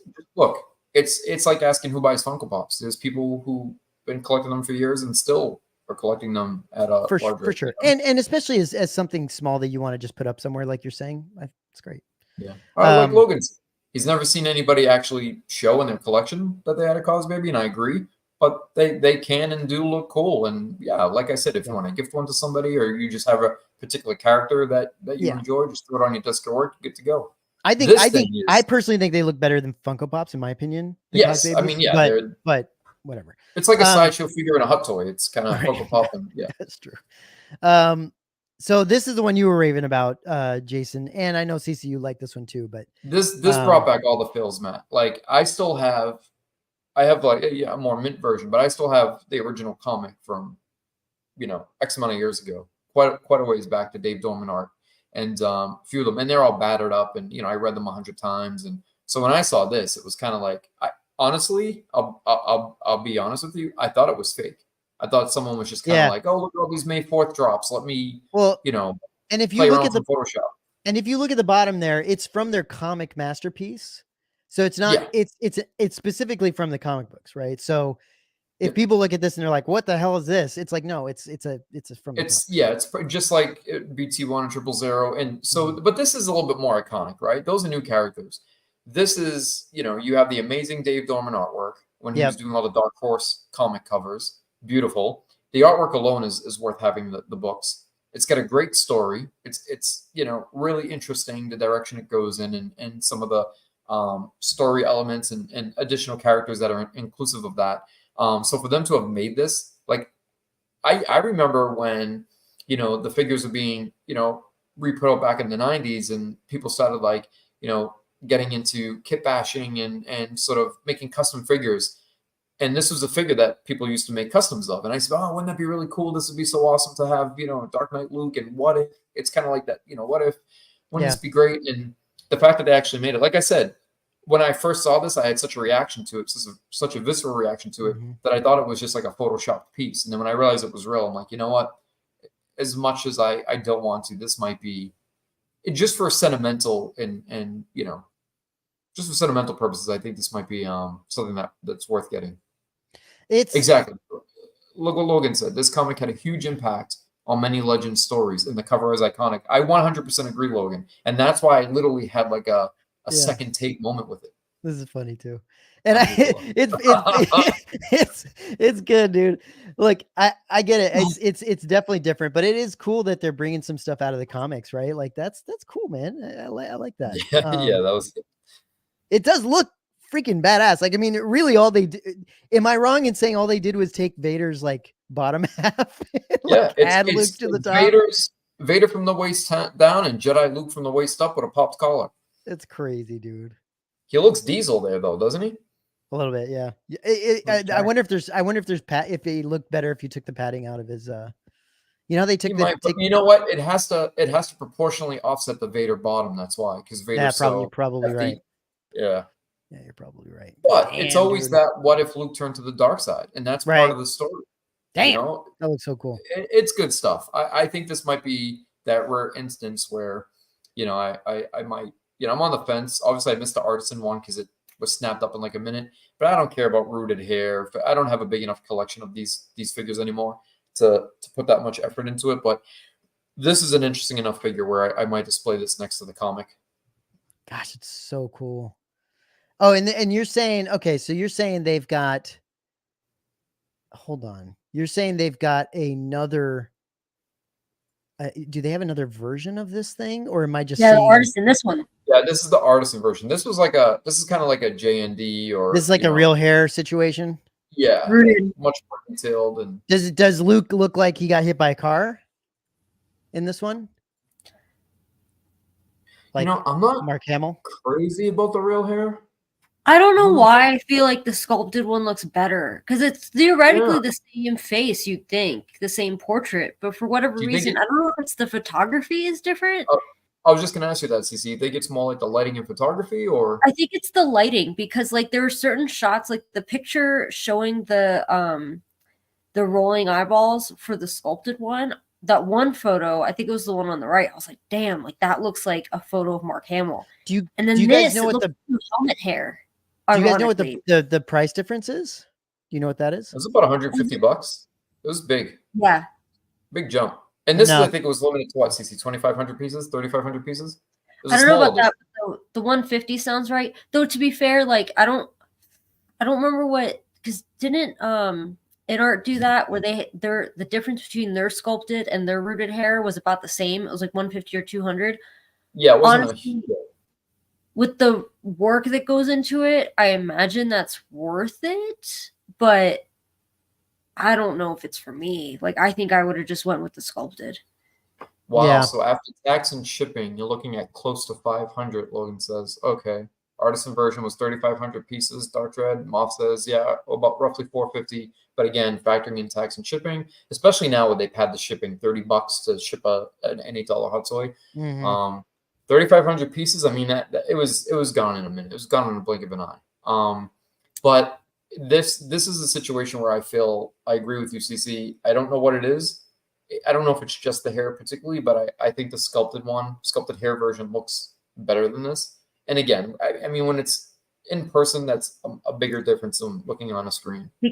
Yeah, I can only imagine it's the photography because I don't think that the portraits would be vastly different between the two unless one like it's not like one's polystone face and one's silicone. Like it's got to be the lighting in one of them that's Looking just like one not of the flattering. beaches. And I think it's the artisan one, unfortunately, that doesn't have the best setup for it. Hold Just on, make I'm sure we bringing don't it have up. audio Hold on one for second. that. I want to bring. I'm not getting another cease and desist from Disney this week. I'll yeah. That was not a reference to what happened. That was a totally different matter. Let me see if I can hold on. Am I able to do full screen on this or not? Do you know? Try it because I could see the preview. That looks decent. Is that better? Yeah. Okay. Let's see if that works. Okay. Anyway, this is cool. So I wanted to show this video specifically because you actually get a sense of what these things look like for reals versus the pictures. With the You know, scale. yeah, it's hard to kind of fully understand. But with this, like, it's pretty cool, man. Like that's a sizable statue right there. I mean, that's like, what are your thoughts on the portrait? Because I feel like that's with the statue like this, that's the main thing you have to talk about. Big deal. I think I like that he has expression. Jeez, like of the latest sideshow statues, unless it's a Wolverine, I feel like they've got RBF. So I really appreciate that he looks like a badass. Like he looks like he's about to kill someone. So one thing I wish they would do a little better with Sideshow is the eyeballs. I feel like some of their eyeballs look a little bit dead, and I don't know. Maybe I could be wrong about that, but he looks a little bit like he's got cataracts, and I just don't know. I don't know why, but otherwise, like, I do think the face sculpt is cool looking. Like, it looks good. And I like the pose. I think it looks good. It's a tough one. Do you think? I mean, Cece, would you pick something like this up? I'm not the right person to ask just because I have a few statues, but I'm not trying to get any more. I swear. Yeah, I saw another one today that I'm like debating. So it wouldn't be for me, and also because I don't collect the good guys. But that being said, I do think it's quite impressive. And I'm really glad they did it because God knows we've been this has been asked for a very long time. It's very long overdue that they do something like this. It looks really good. I mean, I think it's nice. I like the base, the small profile too. Yeah, I will say one of the things I appreciate is that they didn't go crazy with this base. Like, they didn't go out of control with this base. which, you know, we'll see one later on that they do that. I still think it kind of works, but I like, quite like the base. I quite like the base. I like it. I think it's cool. It's simple. It's simple. Yeah, this is an interesting base. And it also, I feel, and I could be wrong, but I feel like whenever they do something like this, you know, whether it's subtle or it's, you know, a statement, they're making a statement, meaning that they're going in some direction. There's going to be some cohesive and consistency Yeah. with the style of base. So I think this is a kickstart to further figures that are going to have something similar. And Jason, you're right. Like it's nice to see the quality they're putting into this thing. Do you remember that line previously to this that was like so up and down? Like you just couldn't tell what was what. Like, yeah, it was I mean, it was a nightmare, dude. It was just so bad. And some of it was half decent. And some of it you was had bad. Asajj Ventress, which they knocked out of the park, but then Yeah. you had like the Obi-Wan, which just, I mean, the thing's still sitting on shelves. You know, you can't Well, give it yeah, away. and Han Solo, like Leia looked pretty good, but Han Yeah. Solo premium format looked freaking was weird as weird. hell. Like, Yeah. they just had It some was very really hit or miss. It was kind of like a Gentle Giant error for them, if you will. So then This I like. Now This is look, this interesting. doesn't replace the original Obi-Wan mythos, but it's close. It's not. You'll never be. Well, not close in the sense. Look, that pose. When you take the original Obi mythos pose and you look at the XM Maul pose, those are two of the most ambitious statue poses I've seen for Star Wars. Star Wars. You know, 1/4 or whatever figure. And I think going in that direction further is difficult because there was so much breakage on those pieces. So they have to meet somewhere in the middle ground. Yeah. But I think this was Well, really, really well done. The original Mythos piece I think is absolutely gorgeous because it's hand sculpted and it's all sculpt, right? The whole thing is. This also obviously has like a bunch of like clothing and stuff on it. So it's going to be different already, just straight up. I still think it looks good. I still think it looks great. And I'm not a huge fan of the pose they chose, like him like walking up a hill. But it works. It's good. You know, I think it does work. When I saw it from like, I looked at a picture that was really small and I couldn't tell what was going on when he was like holding his backpack. Like I just wasn't sure what the pose was. Once I saw it up close, I was like, oh, okay, this is cool. The backpack looks great. Yeah. Like all the little trinkets and stuff they got on it. It looks really good, dude. I know the mixed media is a bummer for people who prefer sculpted like me, but yeah, I struggle to find fault with this otherwise. And I think that the alternative portrait, the Ewan McGregor one, looks fantastic as well from what we've seen. By the way, I love these sideshow shirts, by the way. I'll just mention that. Someone was like, yo, are they going to start selling those? They should. They're great. Let me see. Do they put the other sculpt on? Or they don't, do they not show it? They might not show it. Yeah, they don't show it. Well, let's go to this thing. This was crazy because I didn't know how big this thing was. And then I saw it. I was like, holy shit. This thing is massive. Like it's still quarter scale, right? It just looks freaking huge. Yeah. Like that thing is massive. Well, can I just say that that's been the complaint recently with, which one was it? So they did a Superman, and I think, was it a Wonder Woman? That they're like, dude, this shit's like 31 inches tall, even though it's quarter scale. Yeah. It's like the bases, they're just like lifted up on a platform or smoke or whatever, like something like this. I don't know if there's someone at Sideshow is sitting there at a corporate desk being like, taller's better, taller's better. Not to mention, I don't know why they got to keep burning robots all the time, or like standing on robots, or like, you know, droids, or like, it's just constant. Like it's fine. I do actually think this is done well. Like it looks good. Like the fire looks in my opinion, looks pretty good, I think. But damn, I mean, he set the whole thing on fire, like the ground and everything. Like it's all fire, dude. I don't know. It's just a lot, in my opinion, but it does look, the flow of it looks really good. It's amazing how they can make these things where they hold up like that. It's crazy. A question someone had real quick, Cece. Are they abandoning the 1/5 scale and moving Mythos to quarter? Curious if they'll revisit older pieces. Is the Obi-Wan a Mythos piece? So technically, it's someone's going to correct me if I'm wrong. it's a premium format. right? I think it's a Mythos premium format. Oh, it's both. So yeah, I think, or it's one or the other, but it's definitely it's not a Mythos. It's definitely a premium format. I don't remember if they called it a Mythos premium format or if it was just Okay. a premium format. But it does put something in doubt as to whether or not they'll. I don't know if they'll stop doing Mythos pieces in fifth scale because Said, yeah, that kind of Kenobi is screws it up both. for everyone else who's got the That's older really pieces. interesting. But yes, this is their first like premium format scale. Yeah, I mean, it seems to me like they would be moving everything into that direction. Then I don't see why they wouldn't. Or do both. I mean, I guess, But then they would have announced that Kenobi in fifth. Yeah, and it just seems like if unless they wouldn't, because they already did it. The original is. It makes sense to do both. It's confusing. I don't need to see this guy. Why are we looking at this guy? Yeah. But dude, this is impressive though. Like no matter what, it's still like wow, like this is crazy. I have no idea where that thing would fit. I mean, that's got to be how tall do you think that thing is? So Scott said it's 27 inches tall. I mean, that's significant. There we go. Yeah. So wow. Logan says interesting. I didn't think that thing's fantastic. Oh, it's crazy.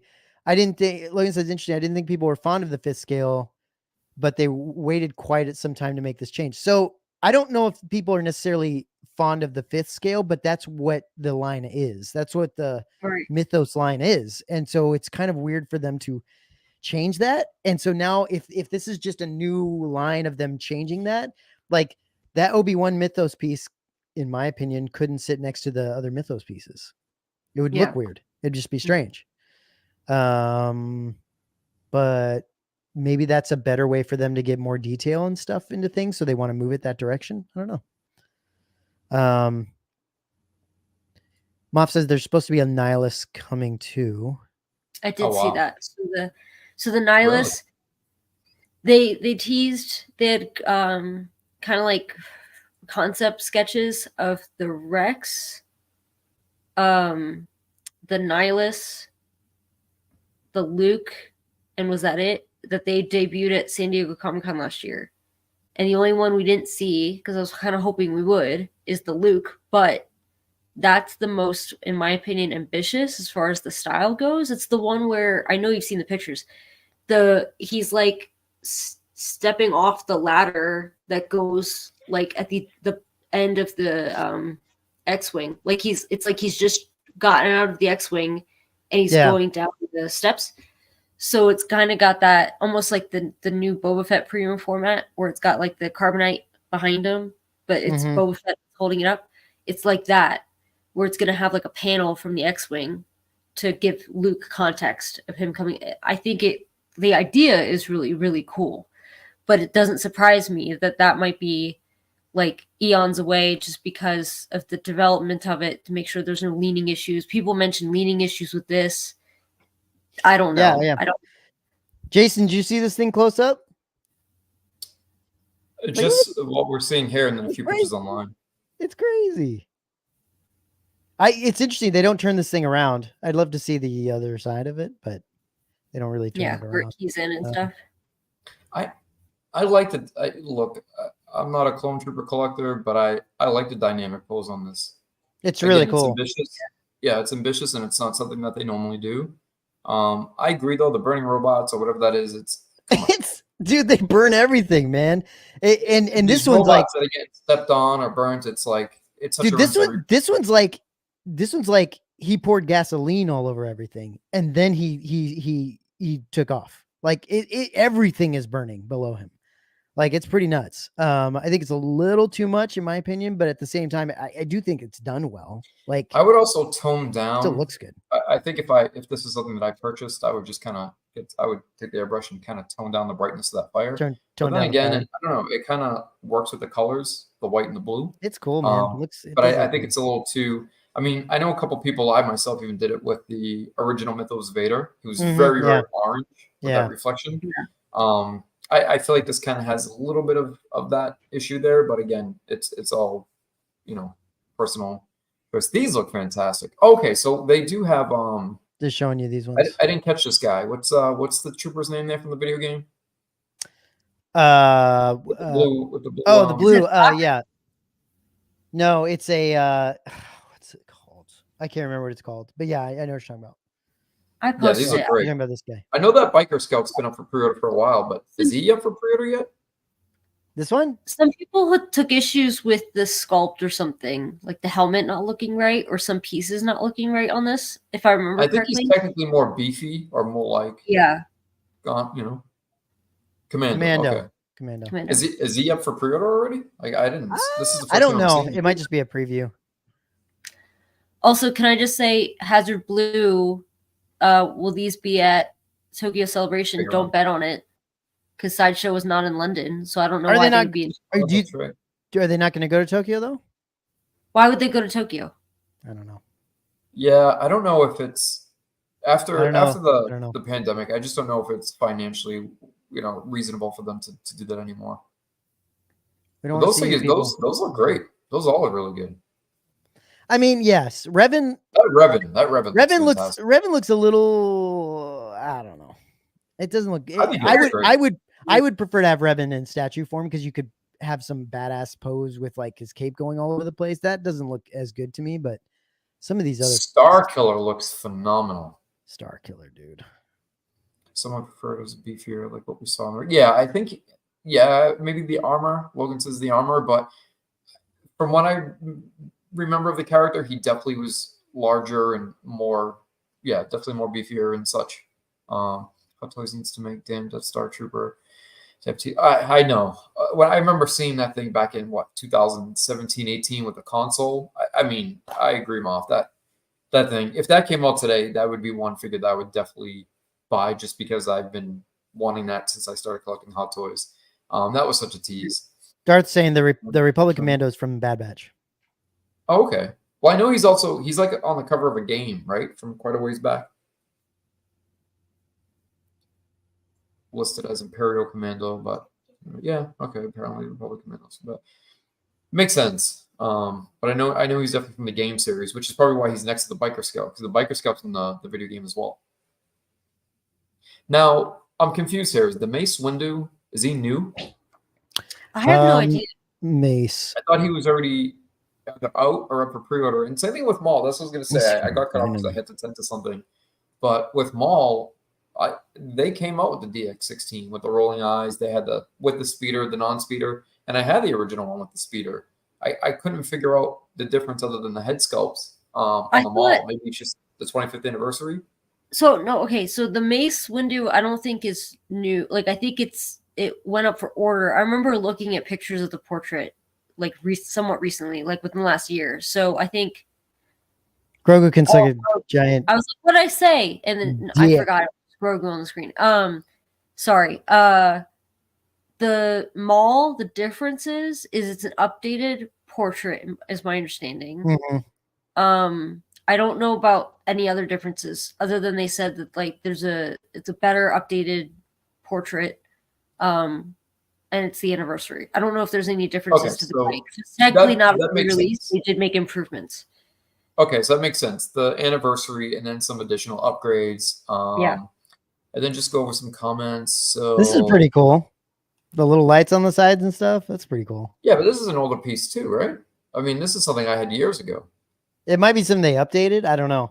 Yeah, they could have updated it. Logan says technically listed as Imperial Commando. Okay, apparently the Republic Commandos from the Bad Batch. Recreating animation in realistic form. All right, Delta Squad. Unique designs on the game cover. That's what I'm thinking of. I think he did look different. These are grunts from the Bad Batch. Good for anybody who wants to basically army build, I would assume. Mace is not new. Went up for PO last year. Should be out by now. Okay. I was under the impression that he's been out for some time, or at least up for pre-order for some time. But yeah, it should be out by now. We'll be watching the great show, guys. Thanks, Jedi Niner. Appreciate the support. Thanks for joining us so late. Sculpt is new on the Maul. Yeah, I think the Maul and the face is a little bit better and a little bit more detailed. All right, yeah. Interesting. Definitely interesting. These look good. These are cool. like we were I saying. really like that Star Killer. Should I like ask for a welfare check on Nathan Ocker? Oh, because of how many he's gonna have to buy. He's doing okay with all these hot toys. Poor bastard. He's gonna have to start. He's gonna have to start a personal either GoFundMe or something else to pay for this. Crowdfunding. Yeah. Huh. Just because that It's dude, he's gonna have a lot of hot toys to buy. A lot of people I know who collect hot toys were just like, "What the fuck? Like this is a lot." It's exciting, but also It is like exciting. It's crazy though. It's crazy. yeah. See, but here's the thing, right? It's interesting to me that so many people didn't know who or what that Luke was. Now, look, the B-Team 000, that's very niche. It's strictly from the Vader Aphra series comic, okay? But that Luke is so iconic, both in its art and the story. So it's interesting that right around the same time frame, 15, 20 years, give or take, Knights of the Old Republic.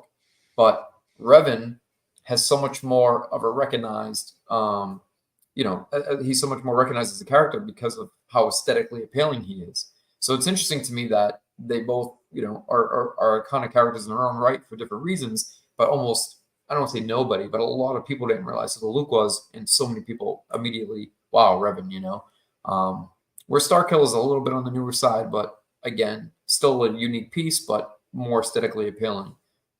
This Arc Umber Trooper was pretty interesting too. The yellow's cool. Blue thing he's got going on. I like that. People were quite salty about that release because wasn't it like Hong Kong exclusive or was it very limited? I don't know. It's pretty sick though. It was limited. Yeah, I think it was 2,500 pieces Pretty CC, and again, sold out quickly. I think it was like a con exclusive. Like it was one of those things that it was one of those releases where like you bought it and you got it. There was like no wait time, kind of like 000. 2,500 pieces, but he's already in most people's hands for the most part, or in transit as we speak. Yeah. Echo, are crazy you saying we're cringy hosts, or are you saying the sideshow people are cringy hosts? Well, remember the other guys that would do like push-ups and do like lump training in the middle of. I pick it up, I put it down. Creatine. Yeah, they're like drinking creatine while they're talking about hot toys. Dude, like completely the wrong audience. Like you're talking to like collectors, and they're like, "Come on, guys, let's like," and you're just like, "Geez, guys, just do it." Yeah, just calm down. Logan says, "Crazy how many people don't really know Revan anymore." He saw a lot of streams, comments, of people saying that they don't know much about the Revan. Shows how long ago. Yeah, I mean we're roughly 20 years. Knights of the Old Republic. And like I'm gonna speak for myself here. Not everyone's a gamer. Like I only know Revan because I read the book based on him, based on the game. Like I couldn't sit there for hours playing the game, but I could read the book. I didn't know the game either. But I'm guilty as one of those people who only knew of him based on the aesthetic appeal of how badass he looked. Like, I was like, oh, he's from a game? Cool, but he just looks so nasty, right? Just like Malik. Malik was pretty radical looking. And it was like, oh, that's a cool looking character. And like you said, either from the books, but, it wasn't until years later that I realized it was a pretty popular game at the time. But still interesting that they're putting these out. And I think it's smart that they're limiting the quantities. I think they've learned that, like, you can't pump out 20, 30, 40,000 of these pieces despite the demands because you buy a figure for 250, 300 and you can't give the thing away. Where before collecting hot toys was like printing money. Whenever you wanted to change from people who collected Star Wars, a new Avenger movie would come out, they sell the Star Wars by the new Avengers, vice versa. They keep going back and forth. I made a comment one time about people like leasing figures, and people took that literally. Oh, you can't lease figures from hot toys. I'm like, no, that's not what I mean literally. Figuratively, like you'd buy a character, keep them for X amount of time, and then you'd sell that to use the funds to offset the newer movie or the newer character or whatever you were into at that particular time to coincide with whatever release that was out. But then everything started becoming like Iron Man numbers, in the tens of thousands. And I think that's just too difficult with such a niche collectible. Yeah. I think Matt's yelling at his daughters that they can't eat cup noodles for dinner. Probably. That's just my speculation. I don't. Yeah, and you're probably not far off. Yeah. Right. While we're waiting for him to come back, is there anything that you picked up today offhand? I was already yelled at that I shouldn't be buying stuff. No, actually, I've my last couple of days have been pretty busy, pretty filled. Yeah, just had a pretty chaotic schedule, to be honest. This is actually my first bit of time I've had to really sit down and wind down a little bit. But yeah, some of the stuff I caught a glimpse of. I seen just taking a quick peek, but haven't even really had some time to like scroll, see what was being released, see what was going on. So I didn't pick anything up. No, I wasn't even aware of like what things were actually released or how many things were released, other than things that people were sharing or sending me images or pictures of. So Yeah. no, nothing yet. There's so much release that I'm sure I missed stuff, like posting it in the group. But I will say I did like impulse buy. I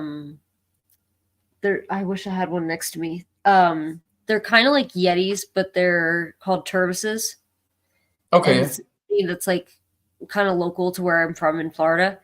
And they always do one on May the 4th that's only available on May the 4th. And I saw that the like the wrap around the cup is based on like an old Japanese promotional poster for Star Wars. Nice. So I Okay. was like, gotta get it. I got another one as a gift, but I'm sure I think my mom watches this. Surprise! It's not a surprise because you're gonna watch this. But yeah, that's the only thing I got because I was trying to like keep my nose clean with all of the releases and stuff because it was heavy on Hot Toys and Yeah. like statue news as far as Sideshow goes. But other than that, like we had the Lowland props, if I'm saying that Yeah, right. I was just gonna mention that. If you Yeah. have an image, I'd like to bring that up, CC, because I know That, you had bought in the first piece and were quite a fan of it. What are we yeah. looking at? Can The we Lowland props Huff communicator. Where do I find that? in our group? In our group. So for anybody who's not familiar, if you know Or just Wanawanga, which is Roy, and then also Marvin from Industrial Light, he does modeling and such. Well, they team together, and I'm assuming that because they have so many great people around them that assist them with different things, they probably have others assisting. But these are two people who make amazing, accurate, detailed pieces for models. On Marvin's side, Rory does as Wanawanga, who did the bunker bomb. He does a lot of the kits, the Vader DV6 hilt, the Luke Besbin chopped hand scene hilt, etc. They did the cave scene dampener piece, which for right now, May the 4th, they're actually on sale. So anybody who's interested in picking up a piece and saving a few dollars, you can go to wanawanga.com. But also Lowland Props. This is their second piece, edition of 50 pieces. And these are originally made and comprised of all the original parts. Mm-hmm. And then they basically cast them and make a small run of 50. And what I really like is I love this little display stand that they have. And the first one had this.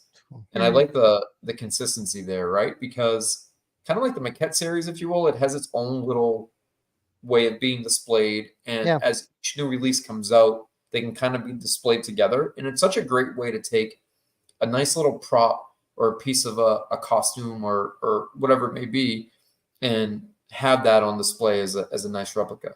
And for those who might question, oh, well, I know there's a part here or there that hasn't been ID'd. You're right.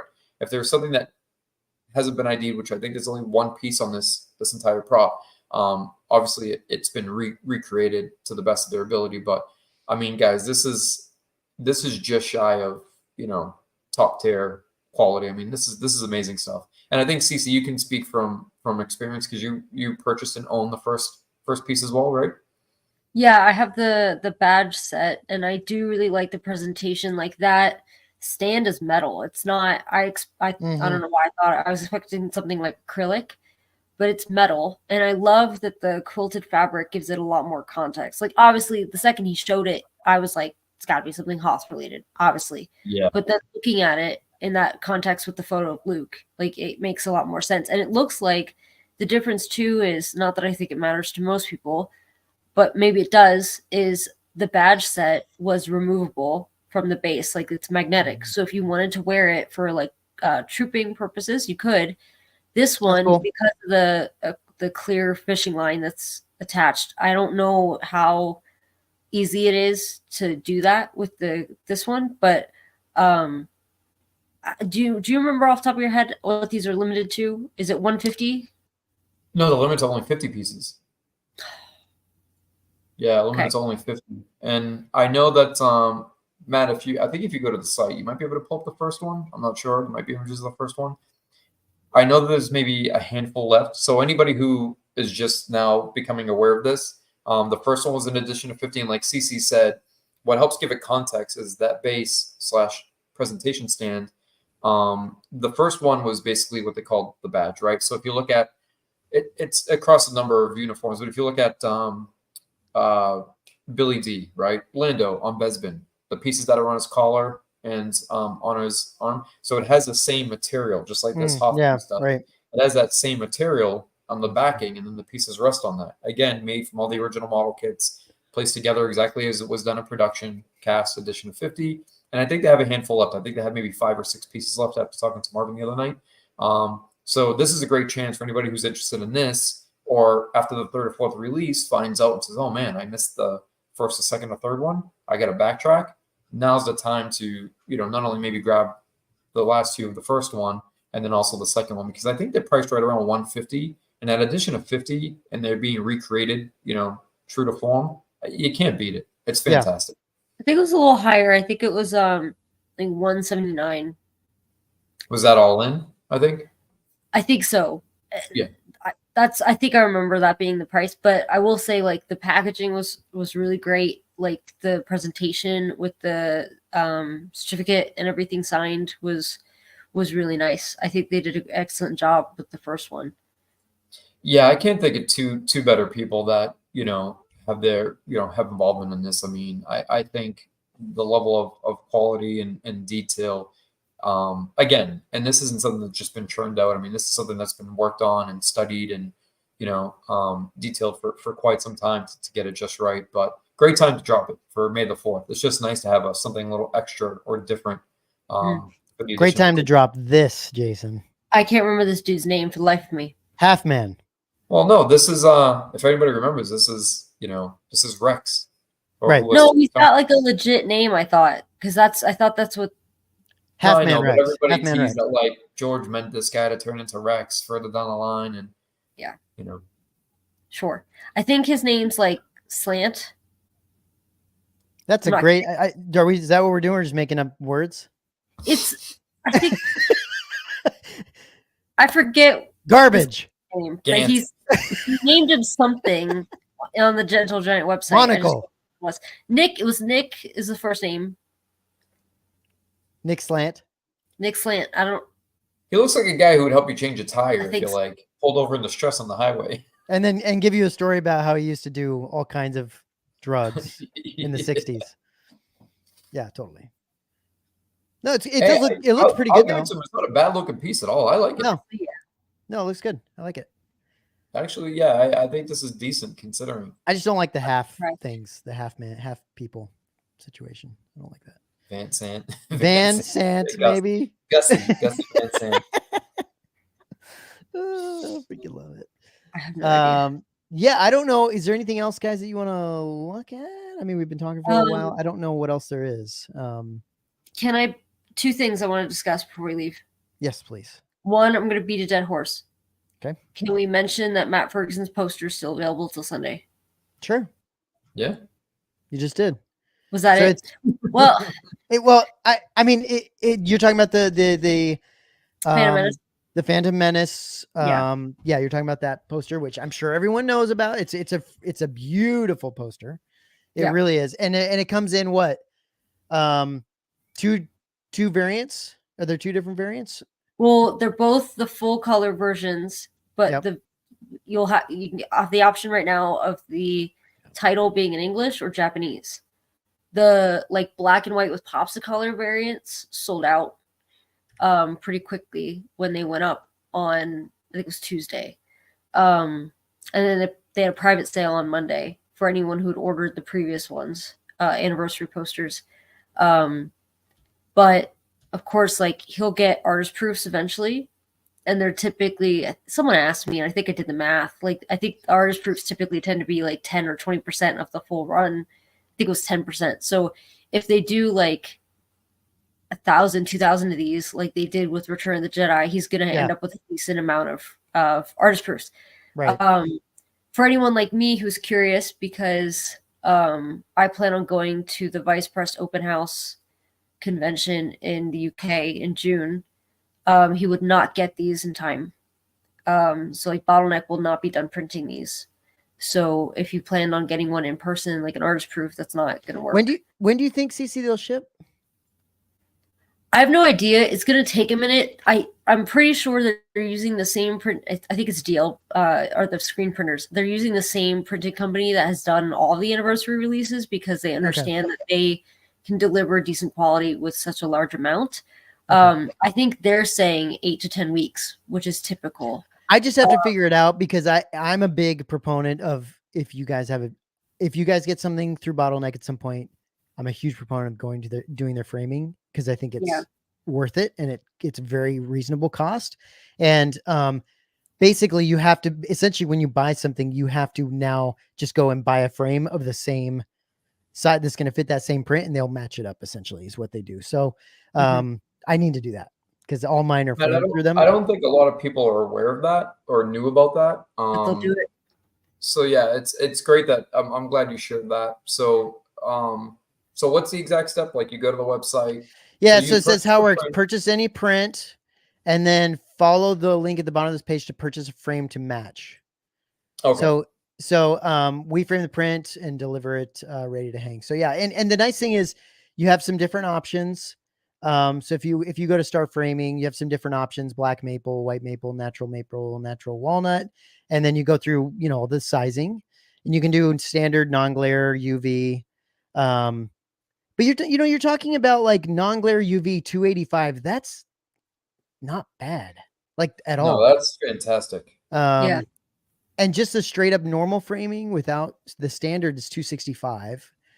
It's worth it, guys. It's especially for really big prints that you want to put on, you're going to put on the wall. Like it's worth it. It's so worth it. I did that with all the Matt Ferguson ones. I've done it with the Rogue One, Matt Ferguson one. It's worth it. I love it. So just stop. The other thing I want to mention publicly, because I told friends I would, is my experience going to the Empire Strips Back. Oh, right. The Star Wars burlesque show.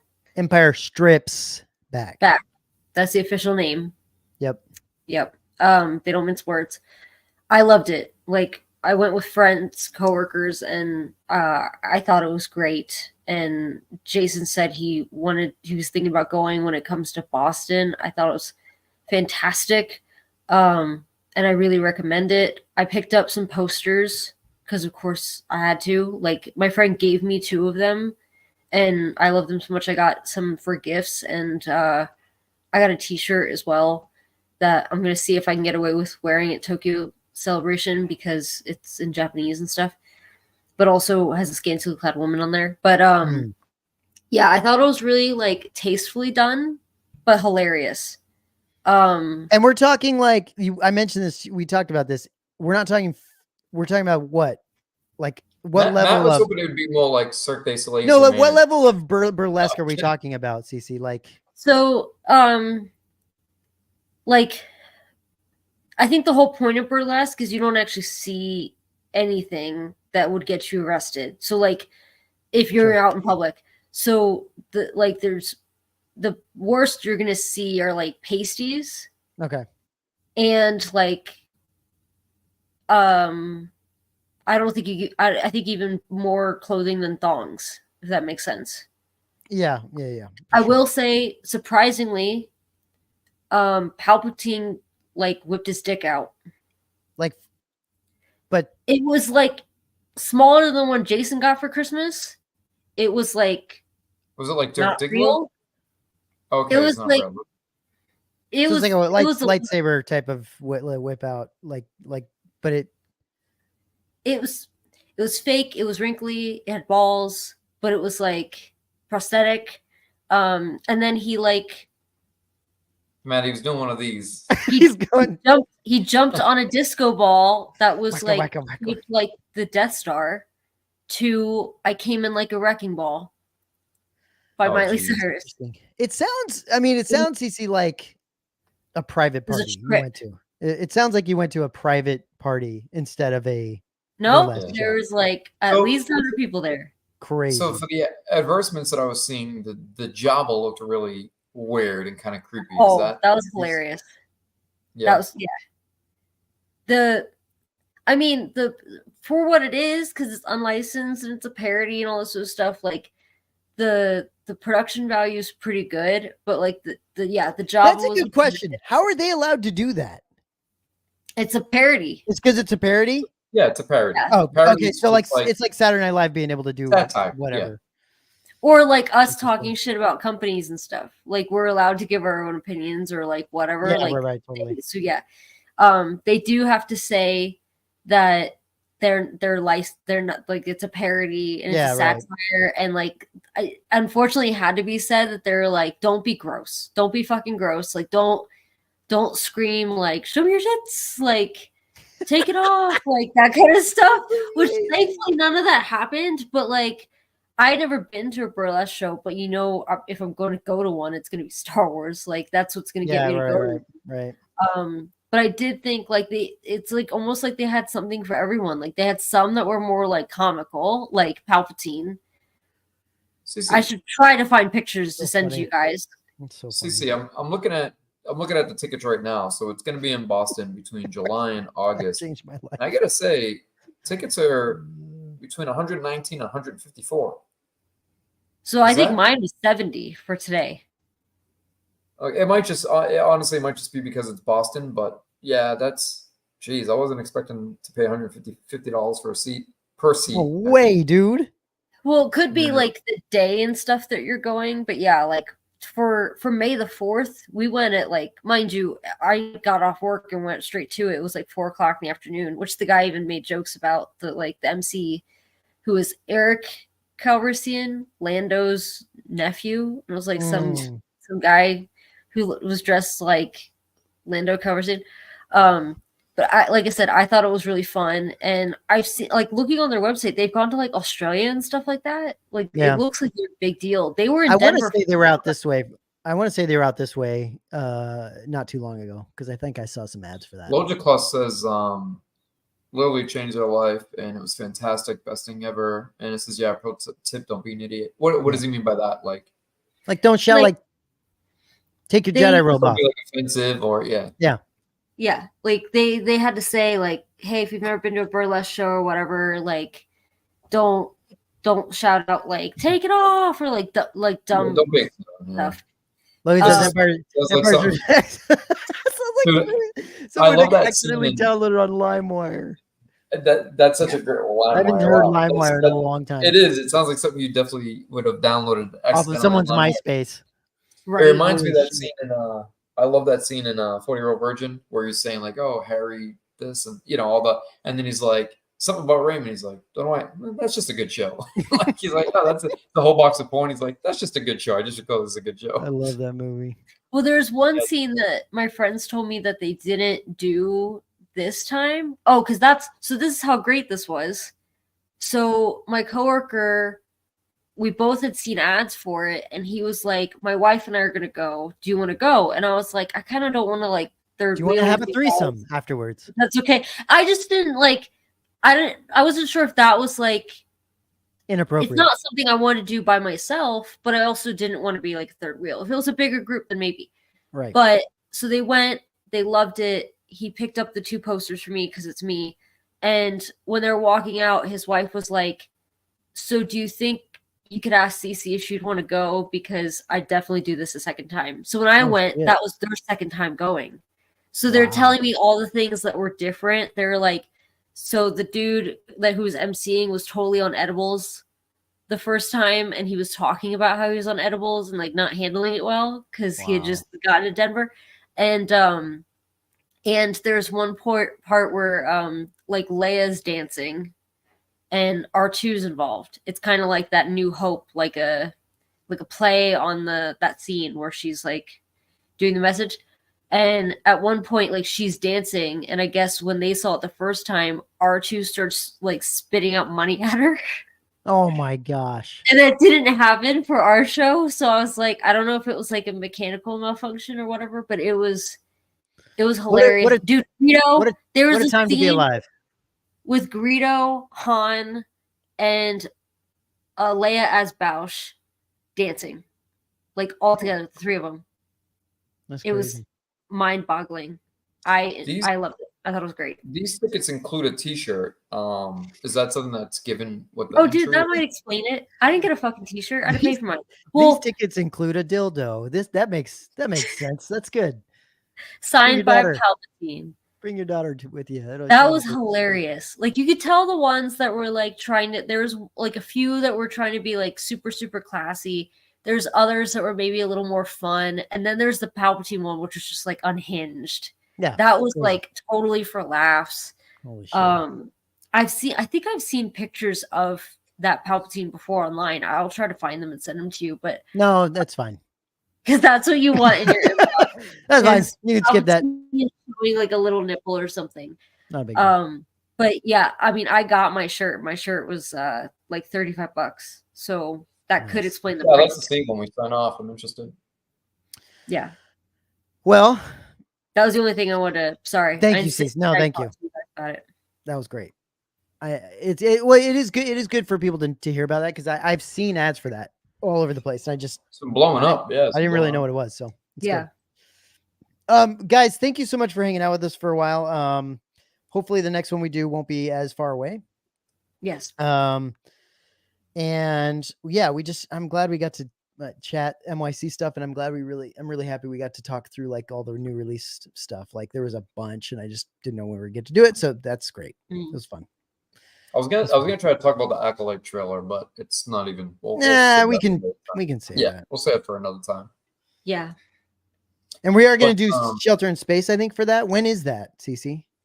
You know? June 5th. Oh, okay. Yeah, we got to talk about that because I think I'm going to be flying to the UK that day. Okay. So, yeah. Okay. Anyway, we'll figure that out and see what's going on with that. All right. A lot of people joined us tonight. I know it was late night, guys, but appreciate it. A little last minute, but definitely a good chat. Thanks for everybody's time and support. And yeah, it was good to come on after having such a hectic month. Yeah, it's been a while. It's been a while. Yeah. We'll catch you guys soon. Thank you guys. Bye. Bye.